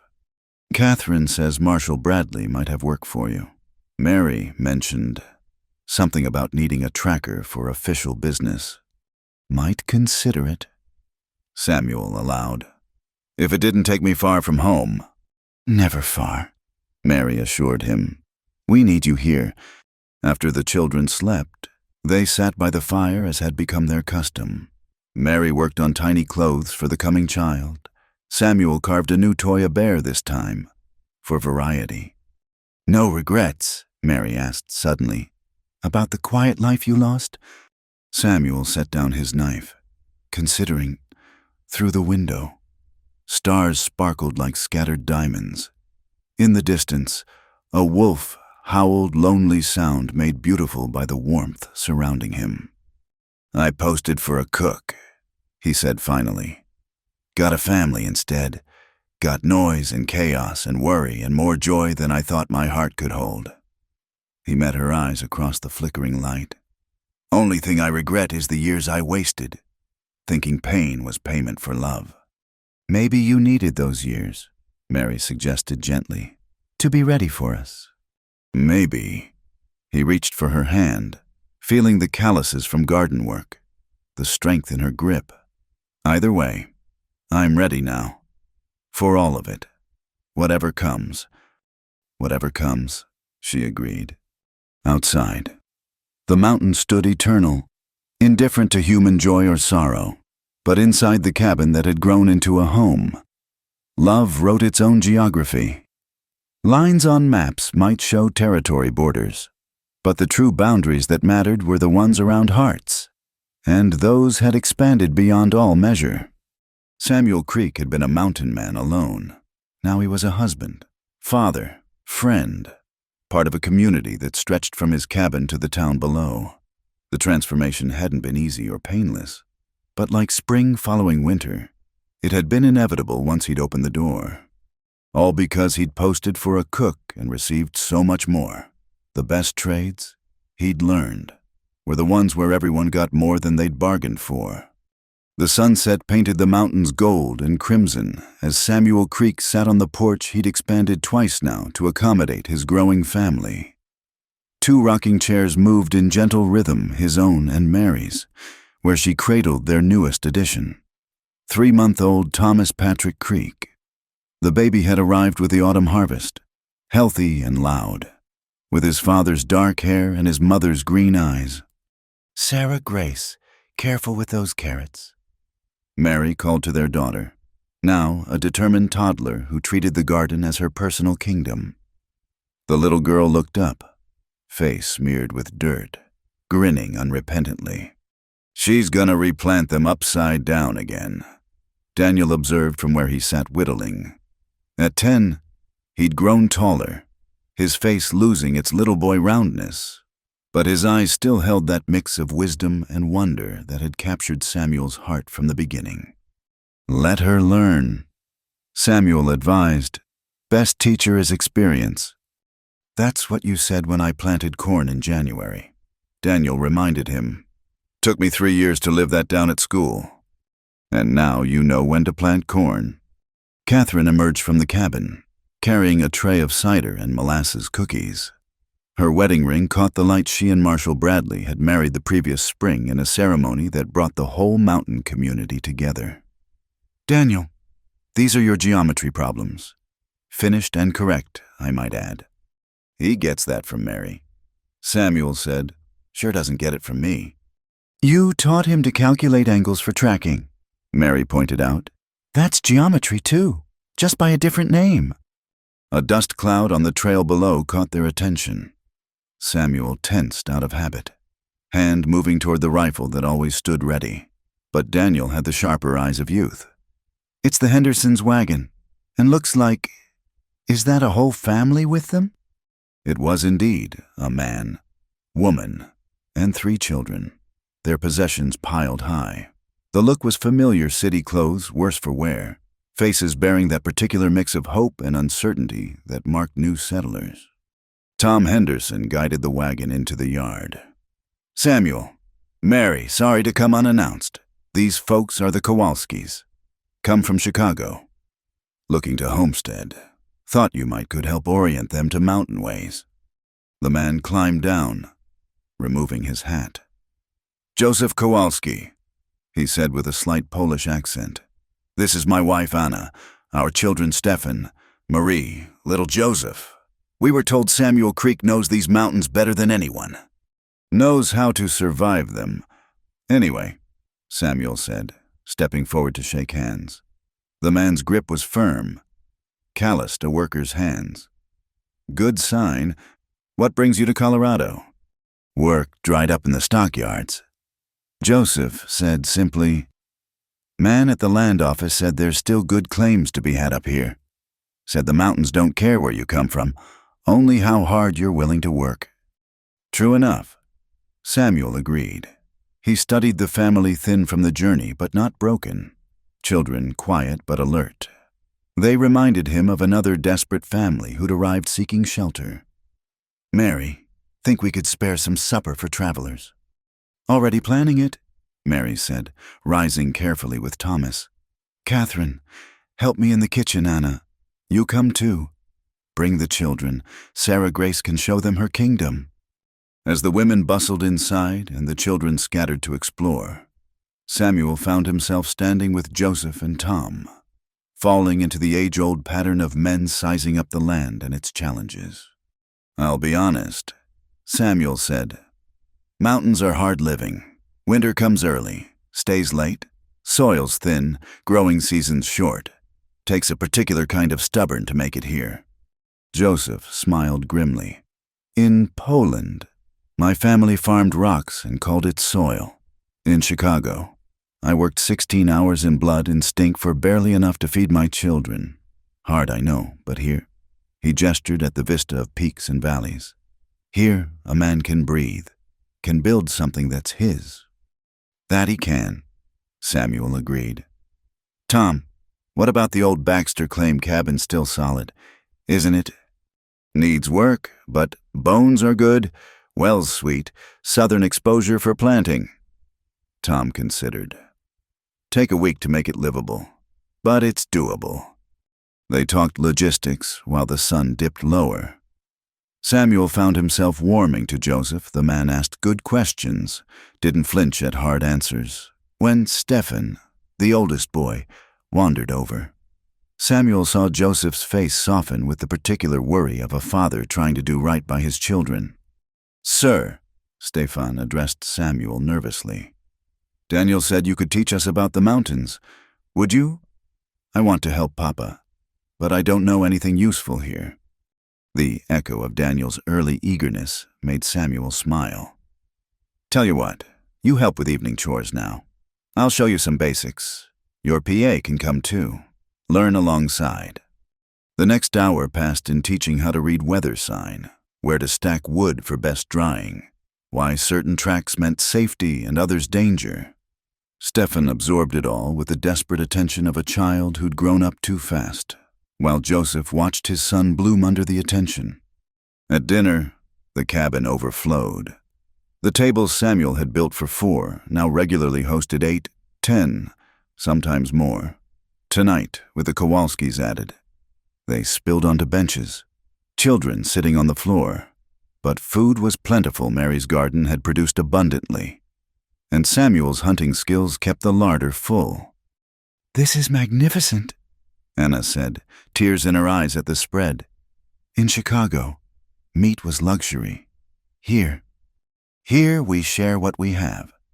Mary said firmly, mountain rule. Today we have extra. Tomorrow you might. It all evens out.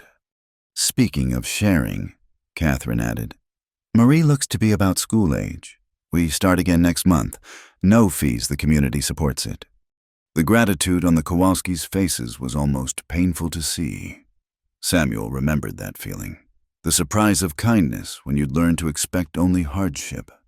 After dinner, the men went to smoke pipes on the porch while women settled children. But the usual separation broke down as Daniel brought out his fiddle. Marcus Stone had traded it for furs the previous winter and began playing the simple tunes Catherine had taught him. Little Joseph Kowalski stood transfixed. Music. he breathed. We had to sell Papa's violin for train fare. Without hesitation, Daniel held out the instrument. Want to try? The boy's parents started to protest, but Samuel waved them quiet. Let the boys be boys.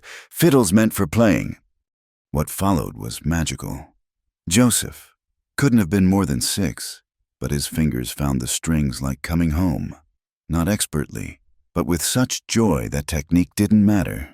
Soon, Stephen produced a harmonica from somewhere, and Marie started a clapping game with Sarah Grace. We had music nights in the old country. Joseph said softly, Thought we'd lost that forever. Nothing's lost that can be found again. Samuel said, Just takes time and the right ground to grow in. As the evening wound down, plans took shape. The mountain community would gather Saturday to help ready the Baxter cabin. Everyone would contribute something: tools, supplies, labor, knowledge. By week's end, the Kowalskis would have a home. I don't understand, Anna said wonderingly. In Chicago, neighbors didn't even nod in the halls. Why would you all? Because we were all strangers once. Mary said simply, Someone helped us, now we help you. Someday you'll help the next family. That's how it works up here. After the Kowalskis left with the Hendersons, promising to return for the cabin raising, the Creek family settled into their evening routines. Daniel worked on homework by lamplight. Sarah Grace fought sleep in her father's arms. Thomas nursed contentedly while Mary hummed an old lullaby. You did a good thing tonight, Mary told Samuel. Giving them hope. Gave them truth, Samuel corrected. Hope they'll have to find themselves, but we can show them the way. Catherine gathered her teaching materials, preparing to return to town. Marshal Bradley says there's talk of making Rabbit Creek an official township. They'll need a mayor. Not interested, Samuel said quickly. I wasn't suggesting you. Catherine laughed. Marcus Stone's name keeps coming up, but they'll need council members, people who understand both the mountain folk and the town folk. Samuel grunted noncommittally, but Mary caught his eye with a knowing look. Times were changing. The frontier was settling. Men like Samuel, who bridged the wild and civilized worlds, would be needed in new ways. Later, with the children abed and the cabin quiet, Samuel and Mary sat in their rockers, watching stars emerge. The night sounds of the mountain owl calls, wind in pines. The distant yip of coyotes created nature's symphony. Tired? Mary asked, noting his unusual silence. Thinking, Samuel admitted. About change. When I posted that advertisement, I was trying to keep everything the same. Keep the world out. Now look at us teaching strangers. Raising babies. Part of something bigger than just surviving. Regrets. It was their old joke now. Never. He reached for her hand. Just wondering what Sarah would think. Emma. The life I built after them versus the life I thought I was building for them. Mary squeezed gently. I think they'd be proud. You didn't replace them, Samuel. You honored them by living fully, by teaching what you learned from loss, by helping other families stay together. A wolf howled in the distance, answered by another. The pack, calling to each other across the darkness. Samuel smiled at the sound. He'd been a lone wolf once, proud of his isolation. Now he understood the strength of the pack, the warmth of belonging. Pa Daniel appeared in the doorway, barefoot and rubbing sleep from his eyes. Sarah Grace is crying for you. Says only Pa can sing the mountain song right. Samuel rose with a chuckle. The perils of creating traditions. Coming, Mary. In a moment. He found his daughter sitting up in her small bed, tears tracking down chubby cheeks. Bad dream, she announced, reaching for him. Samuel lifted her, settling into the chair he'd placed beside her bed for just such occasions. Want the mountain song? She nodded, thumb finding her mouth. Samuel began the lullaby he'd crafted from half-remembered melodies and mountain rhythms, a song about peaks that touched the sky, streams that sang to stones, and families safe in sturdy cabins while snow fell soft outside. By the second verse, Daniel had joined them, curling up at Samuel's feet like he had as a younger child. By the third, Mary appeared with Thomas, the baby blinking owlishly in the lamplight. And somehow, without planning, they were all together, the family built from loss and hope, advertisement and answered prayer. "Tell the story," Sarah Grace demanded drowsily. "About the cook." It had become family legend, told and retold.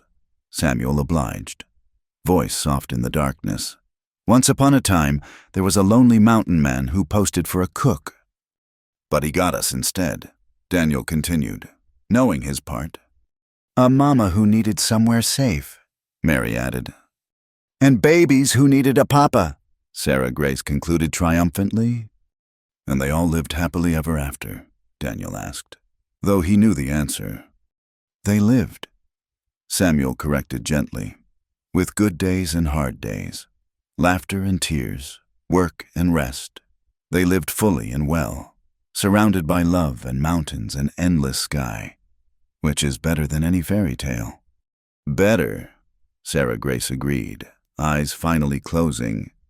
As Samuel carried his daughter back to bed, Daniel padding beside him, Mary waiting with Thomas in the rocking chair, he marveled at the fullness of his life.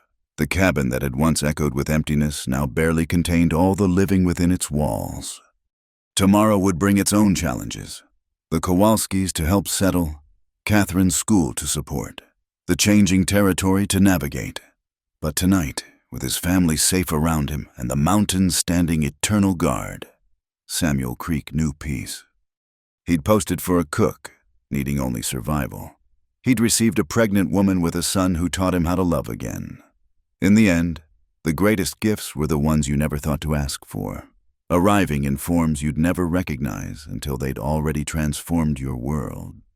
The mountains didn't care about human joy or sorrow, but in their shadow, with courage and community, love could take root in the rockiest soil and grow and flourish and teach even the wariest heart that some risks were worth taking, some walls worth tearing down, some advertisements worth answering. Life, Samuel had learned, was generous to those brave enough to live it, and love, once welcomed, multiplied like stars in the clear mountain sky, infinite, eternal, and bright enough to guide you home. Thank you so much for listening to this story. I'd love to know where you're enjoying this tale from. Please share in the comments below where you're listening and what touched your heart about Samuel and Mary's journey. If you enjoyed this story, please subscribe to Wild West Nights for more tales of love, courage, and redemption in the American frontier. Don't forget to like this video and hit the hype button to help more people discover these heartwarming stories. Your support means the world to us. Until next time, keep the spirit of the Old West alive in your hearts.